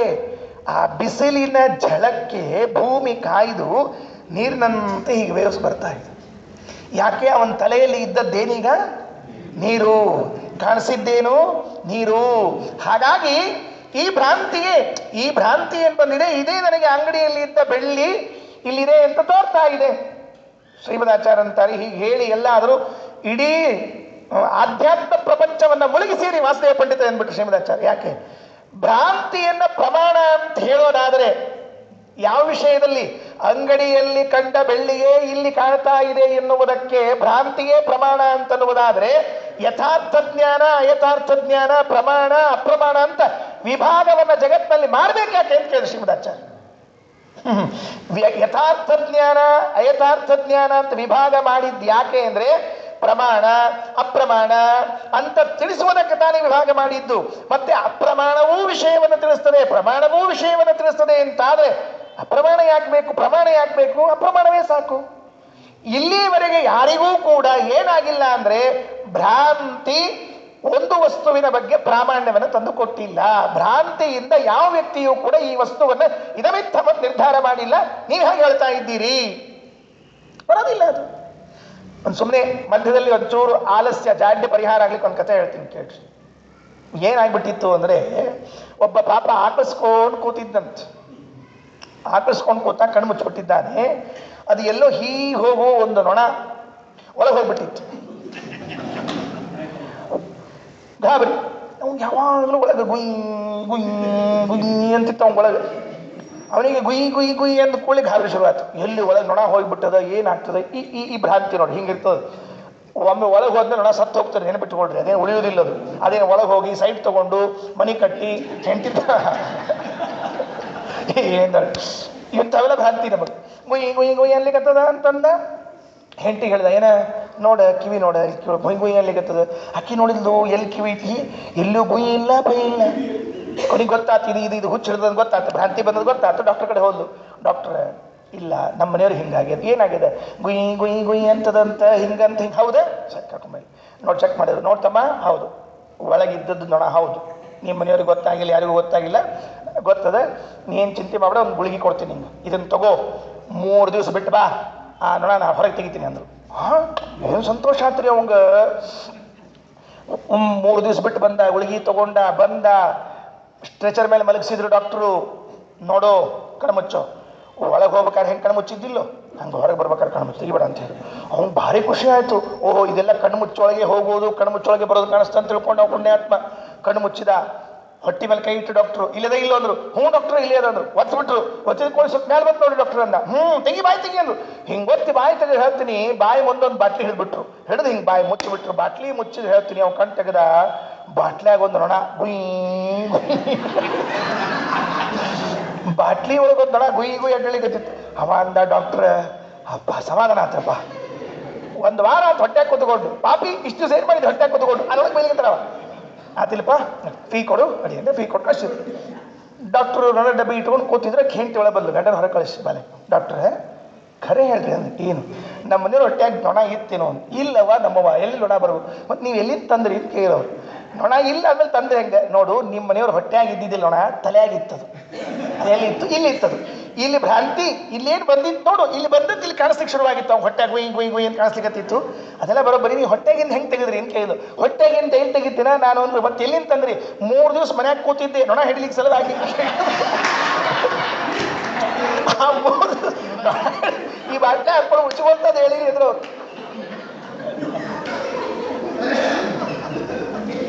ಒಮ್ಮೆ ತಲೆಯಲ್ಲಿ ನೊಣ ಕಂಡ್ರೆ ಎಲ್ಲ ಕಡೆ ಕಾಣಿಸ್ಲಿಕ್ಕೆ ಶುರುವಾಗ್ತದೆ. ತಾರ್ಕಿಕರು ಹೇಳಿದ್ದೇನು ಅಂದ್ರೆ, ಅಂಗಡಿಯಲ್ಲಿ ಕಂಡಿದೆ ಎಲ್ಲ ಬೆಳ್ಳಿ, ಅದು ಇಲ್ಲಿ ಕಾಣಿಸ್ಲಿಕ್ಕೆ ಶುರುವಾಗಿದೆ. ಭ್ರಾಂತಿ ಹೇಗೋ ಪ್ರಮಾಣ? ಶ್ರೀಮದಾಚಾರ್ಯ ಅಂತಾರೆ, ಭ್ರಾಂತಿ ಪ್ರಮಾಣ ಅಲ್ಲ. ಎಂದು ಭ್ರಾಂತಿ ಪ್ರಮಾಣ ಆಗೋದು ಬೇಡ. ನೇದಂ ರಜತಂ ಅಂತ ಭಾದ ಬರ್ತದಲ್ಲ, ಅದೇ ಪ್ರಮಾಣ ಅಂತ ಹೇಳ್ತೀನಿ. ಹೌದಾ? ನೇದಂ ರಜತಂ ಅನ್ನೋ ಅಂದ್ರೆ ಇದು ಬೆಳ್ಳಿ ಅಲ್ಲ ಅಂದ್ರೆ ಇದು ಬೆಳ್ಳಿ ಅಲ್ಲ ಅಂದ್ಮೇಲೆ ಅದೇ ಬೆಳ್ಳಿ ಅಲ್ವಾ? ಇದು ಬೆಳ್ಳಿ ಅಲ್ಲ ಅಂದ್ಮೇಲೆ ಅದೇ ಹೌದೋ ಇಲ್ಲ ನೋಡ್ರಿ, ಅವ್ರ ವಾಕ್ಯಾರ್ಥ ಹೇಗಿರುತ್ತೆ. ಇದು ಬೆಳ್ಳಿ ಅಲ್ಲ ಅಂದ ಮೇಲೆ ಅದೇ ಬೆಳ್ಳಿ ಅಂತೀನಿ ಅಂದ್ರೆ ಯಾರು ಹೇಳಿದ್ದು ನಿಮಗೆ? ಇದು ಬೆಳ್ಳಿ ಅಲ್ಲ ಎಂಬುವ ಜ್ಞಾನ ಇದು ಬೆಳ್ಳಿ ಅಲ್ಲ ಅಂತ ತಿಳಿಸ್ತದೆ ಹೊರತಾಗಿ ಅದು ಬೆಳ್ಳಿ ಅಂತ ತಿಳಿಸ್ತದೆ ಯಾರಾದ್ರೂ? ಇವನು ರಾಮನಲ್ಲ ಅಂತ ಹೇಳಿದ್ರೆ ಅವನು ರಾಮ ಅಂತ ಅರ್ಥನ ಯಾರಿಗಾದ್ರು? ಶ್ರೀಮದಾಚಾರ್ಯ ವಾಕ್ಯಾರ್ಥ ಮಾಡ್ತಾರೆ ನೋಡು, ನಿನ್ನ ಎದುರಿನಲ್ಲಿ ಇದ್ದವನು ಕೃಷ್ಣ ಅಲ್ಲ ಅಂದ್ರೆ ಕೃಷ್ಣ ಅಲ್ಲ ಅಂತ ಇಷ್ಟೇ ಅರ್ಥ. ಮುಂಬೈಯಲ್ಲಿ ಕೃಷ್ಣ ಇದ್ದಾನೆ ಅಂತ ಅರ್ಥನ ಅದಕ್ಕೆ? ಅದು ಉದಾಸೀನ, ಅದು ಬಾಧ ಜ್ಞಾನ, ಇದು ಉದಾಸೀನ ಜ್ಞಾನ. ಎಂದೂ ಕೂಡ ಅದು ಎದುರಿಗಿದ್ದ ವಸ್ತುವನ್ನು ನಿಷೇಧ ಮಾಡ್ತದೆ ವಿನಃ ಇನ್ನೊಂದು ಕಡೆಗೆ ಇದ್ದ ವಸ್ತುವಿನ ಅಸ್ತಿತ್ವವನ್ನು ಸಾಧಿಸೋದಿಲ್ಲ. ಇಲ್ಲಿ ನೀರಿಲ್ಲ ಅಂದ್ರೆ ಇಲ್ಲಿ ನೀರಿಲ್ಲ ಅಂತ ಇಷ್ಟೇ ಅರ್ಥ, ಬೇರೆ ಕಡೆಗೆ ನೀರಿದೆ ಅಂತ ಅರ್ಥ ಏನದಕ್ಕೆ? ಎಂಥ ಅಬದ್ಧ ಇದು! ಇಂಥ ವಾಕ್ಯಾರ್ಥಗಳನ್ನು ಮಾಡಬಾರ್ದು ಅಂತ ಹೇಳಿದ್ರೆ ಅವನು ಸುಮ್ಮನೆ ಕೊಡ್ಬೇಕಲ್ಲ ಪಂಡಿತ. 3 ದಿವಸ ನಡೆದ ಈ ವಾಕ್ಯಾರ್ಥ. ಅವನಂತಾನೆ ಹೌದಾ, ಹಾಗಿದ್ರೆ ನಾನು ಕೇಳ್ತೀನಿ ಪೂರ್ಣಪ್ರಜ್ಞೇತಿಗಳೇ, ನೀವು ಚಲೋ ಮಾತಾಡೋರಿದ್ದೀರಿ, ಹಾಗಾದ್ರೆ ಇಲ್ಲಿ ತೋರುವಂತಹ ರಜತ ಯಾವುದಿದೆ? ನೀವೇನು ಹೇಳ್ತೀರಿ ಹೇಳ್ರಿ? ಸಿಂಪಲ್ ಅಂದ್ರೆ ಆಚಾರ್ಯ, ಇಲ್ಲಿ ಇಲ್ಲೇ ಇಲ್ಲ ಬೆಳ್ಳಿ, ಇಲ್ಲದೇ ಇದ್ದ ಬೆಳ್ಳಿಯೇ ಕಂಡಿದೆ ನಿನಗೆ, ಇದೇ ದೊಡ್ಡ ವಿಷಯವಾ ಅಂತ ಕೇಳಿದ್ರು. ಅತ್ಯಂತ ಅಸದೇವ ರಜತಂ ಪ್ರತ್ಯಭಾತ್, ಸುಳ್ಳಾದ ಬೆಳ್ಳಿಯೇ ನಿನಗೆ ಕಣ್ಣಿಗೆ ಕಂಡಿದೆ. ರೀ ಸ್ವಾಮಿ, ಸುಳ್ಳಾದ ಪದಾರ್ಥಗಳು ಕಣ್ಣಿಗೆ ಕಾಣಿಸ್ತವ? ಸುಳ್ಳಾದ ಪದಾರ್ಥಗಳು ಕಣ್ಣಿಗೆ ಕಾಣಿಸ್ತವ? ಆಚಾರ ಅಂತಾರೆ ನಿನ್ನ ಕಣ್ಣಿಗೆ ಕಾಣಿಸಿಲ್ಲ ಅನ್ನೋ ಮಾತ್ರಕ್ಕೆ ಇಲ್ಲ ಅಂತ ಯಾಕೆ ತಿಳ್ಕೊಂಡು? ಹೌದಾ? ಕಾಣಿಸ್ತದ? ಹೌದು. ಕಣ್ಣಿನ ದೋಷ ಇದ್ದಾಗ ಇಲ್ಲದೇ ಇದ್ದ ಪದಾರ್ಥಗಳು ಇದ್ದಂತೆ ಕಾಣುತ್ತದೆ. ಹೇಗೆ ನೋಡು, ಸೂರ್ಯಮಂಡಲ ತುಂಬ ದೂರ ಇದೆ, ಚಂದ್ರಮಂಡಲ ತುಂಬ ದೂರ ಇದೆ. ಆ ಚಂದ್ರಮಂಡಲ ಸೂರ್ಯಮಂಡಲಗಳನ್ನು ಈ ಕಣ್ಣಿನಿಂದ ನಿನಗೆ ನೋಡ್ಲಿಕ್ಕೆ ಆಗೋದಿಲ್ಲ. ಆಗ್ತದ? ಯಾಕೆ ಗೊತ್ತಾ? ಅತಿ ದೂರ, ಅದು ಕಣ್ಣಿನ ದೋಷ. ಹಿಂಗೆ ಪೂರ್ಣ ಹಿಂಗೆ ಇಟ್ಕೊಳ್ರಿ ಪುಸ್ತಕ ನೋಡಂತ ಓದ್ಲಿಕ್ಕೆ ಬರ್ತದ? ಬರೋದಿಲ್ಲ. ಯಾಕೆ? ಅತಿ ಸಾಮೀಪ್ಯ. ಅತಿ ಸಾಮೀಪ್ಯ, ಅತಿ ದೂರಗಳು ಕಣ್ಣಿನ ದೋಷ ಹೇಗಿದೆಯೋ ಹಾಗೆ ಸಾದೃಶ್ಯವೆಂಬ ದೋಷ, ಅರ್ಥಾತ್ ಆ ಬೆಳ್ಳಿ ಫಳಫಳ ಅಂತಿತ್ತು, ಈ ಕಪ್ಪೆ ಚಿಪ್ಪು ಫಳಫಳ ಅಂತಿತ್ತು. ಆ ಸಾದೃಶ್ಯ ಇದ್ದದ್ದಕ್ಕಾಗಿ ಸಾದೃಶ್ಯದ ಮೂಲಕವಾಗಿ ಕಪ್ಪೆ ಚಿಪ್ಪನ್ನೇ ಬೆಳ್ಳಿ ಅಂತ ನೀನು ತಿಳಿದಿದ್ದೆ. ವಾಸ್ತವಿಕವಾಗಿ ಬೆಳ್ಳಿ ಇಲ್ಲವೇ ಇಲ್ಲ. ಅಸತ್ಯವಾದ ಬೆಳ್ಳಿಗೆ ನಿನಗೆ ಇಲ್ಲಿ ಕಂಡಿದೆ. ಅವರಂದ್ರು ಅಸತ್ಯವಾದದ್ದು ಕಂಡಿದೆ ಅಂತ ಒಪ್ಪು. ಹಾಗಿದ್ರೆ ಸತ್ಯವಾದ ಬೆಳ್ಳಿ ಇದೆಯಲ್ಲ ಅಲ್ಲಿ ಅಂಗಡಿಯಲ್ಲಿ, ಅದು ಇಲ್ಲಿ ಹೇಗೆ ಕಾಣ್ತು ಅದನ್ನು ಹೇಳ ಮೊದಲೇ ಅಂತ. ಇಲ್ಲಿ ಕಾಂಟ್ಯಾಕ್ಟ್ ಆಗಿದೆಯಾ ನಿನಗೆ? ಇಲ್ಲಿ ಕಂಡದ್ದು ಯಾವುದು? ಶ್ರೀಮದಾಚಾರ್ಯರು ಕೊನೆಗೆ ಕನ್ಕ್ಲೂಸ್ ಮಾಡ್ತಾರೆ, ಇದು ಕಂಡದ್ದು ಯಾವುದು ಗೊತ್ತಾ ನೀನು? ಕಪ್ಪೆ ಚಿಪ್ಪು. ಫಸ್ಟ್ ನೆನಪಿಟ್ಟುಕೋ, ನೀನು ಬೆಳ್ಳಿನೂ ಕಂಡಿಲ್ಲ, ಮತ್ತೊಂದು ಕಂಡಿಲ್ಲ. ಇಲ್ಲಿ ಕಂಡದ್ದು ಕಪ್ಪೆ ಚಿಪ್ಪು. ತುಳಿದದ್ದು ಹಗ್ಗ. ಹಗ್ಗ ತುಳಿದಿದ್ದೀಯ, ಹಗ್ಗದ ಸ್ಪರ್ಶ ನಿನಗಾದಾಗ ಹಾವಿನ ಸ್ಪರ್ಶ ನಿನಗೆ ನೆನಪು ಬಂತು, ಹಾವನ್ನು ತುಳಿದೀನಿ ಅಂತ ಭ್ರಮಿಸಿದ್ದೀಯ ಹೊರತಾಗಿ ಅದು ಇನ್ನೊಂದು ಕಡೆಗೆ ಸತ್ಯ ಆಗಿದೆ, ಮತ್ತೊಂದು ಕಡೆಗೆ ಸುಳ್ಳಾಗಿದೆ. ಇದು ಯಾವುದು ಅಲ್ಲ, ಇದು ಅಬದ್ಧ ಅಂತ ಹೇಳಿ ಶ್ರೀಮದಾಚಾರ್ಯರು ಪರಮಾದ್ಭುತವಾದ ವಾಕ್ಯಾರ್ಥವನ್ನು ಮಾಡ್ತಾರೆ. ಅನೇಕ ವಾಕ್ಯಾರ್ಥಗಳು ಉಂಟು. ಒಂದು ವಾಕ್ಯಾರ್ಥವನ್ನು ಹೇಳಿದ್ದೇನಷ್ಟೇ. 3 ದಿನಗಳ ನಿರಂತರ ವಾಕ್ಯಾರ್ಥ ಆಯಿತು. ನಿರಂತರ ವಾಕ್ಯಾರ್ಥದಲ್ಲಿ ಕೊನೇ ದಿವಸ ವಾಸುದೇವ ಪಂಡಿತ ಎದ್ದು ನಿಂತು ಪೂರ್ಣಪ್ರಜ್ಞೇತಿಗಳ ಪಾದ ಮುಟ್ಟಿ, ನನ್ನದು ತಪ್ಪಾಯಿತು, ನಾನು ಬಹಳ ದೊಡ್ಡ ತರ್ಕ ಪಂಡಿತ ಅಂತ ತಿಳಿದು ಬಂದಿದ್ದೆ, ನನ್ನದೇನು ತರ್ಕ ಪಾಂಡಿತ್ಯ ಇಲ್ಲ, ನೀವು ನಿಜವಾದ ಪಂಡಿತರು, ನೀವು ನಿಜವಾದ ಪೂರ್ಣಪ್ರಜ್ಞೆ ತೀರ್ಥರು ಅಂತ ತಿಳಿದುಕೊಂಡು ಹೇಳಿ ಘೋಷಣೆಯನ್ನ ಮಾಡಿ ಜಯಪತ್ರವನ್ನು ಬರೆದು ಕೊಟ್ಟು ಹೊರಗಾಕ್ತು. ಇದು 40ನೇ ದಿವಸಕ್ಕೆ ನಡೆದ ವಾಕ್ಯಾರ್ಥ. ಗತೇ ದಿನಾನಾಂ ದಶಕೆ ಸಮಾಸಕೆ ವರಾಶ್ರಮಂ ಪ್ರಾಪ್ಯ ಸಪತ್ರ ಲಂಬನಂ ಜಿಗಾಯ ಚೈತ್ರಾನ್ ಬಹುತರ್ಕ ಕರ್ಕಶಾನ್ ಸ ವಾಸುದೇವ ಕ್ವಯ ಪಂಡಿತಾಧಿಕಾನ್. ಶ್ರೀಕೃಷ್ಣಾರ್ಪಣಮಸ್ತು. ಅಕ್ಷಯಂ ಕರ್ಮ ಯಸ್ಮಿನ್ ಪರೇ ಸ್ವರ್ಪಿತಂ ಪ್ರಕ್ಷಯಂ ಯಾಂತಿ ದುಃಖಾನಿ ಯನ್ನಾಮತಃ ಅಕ್ಷರೋ ಯೋಜನಃ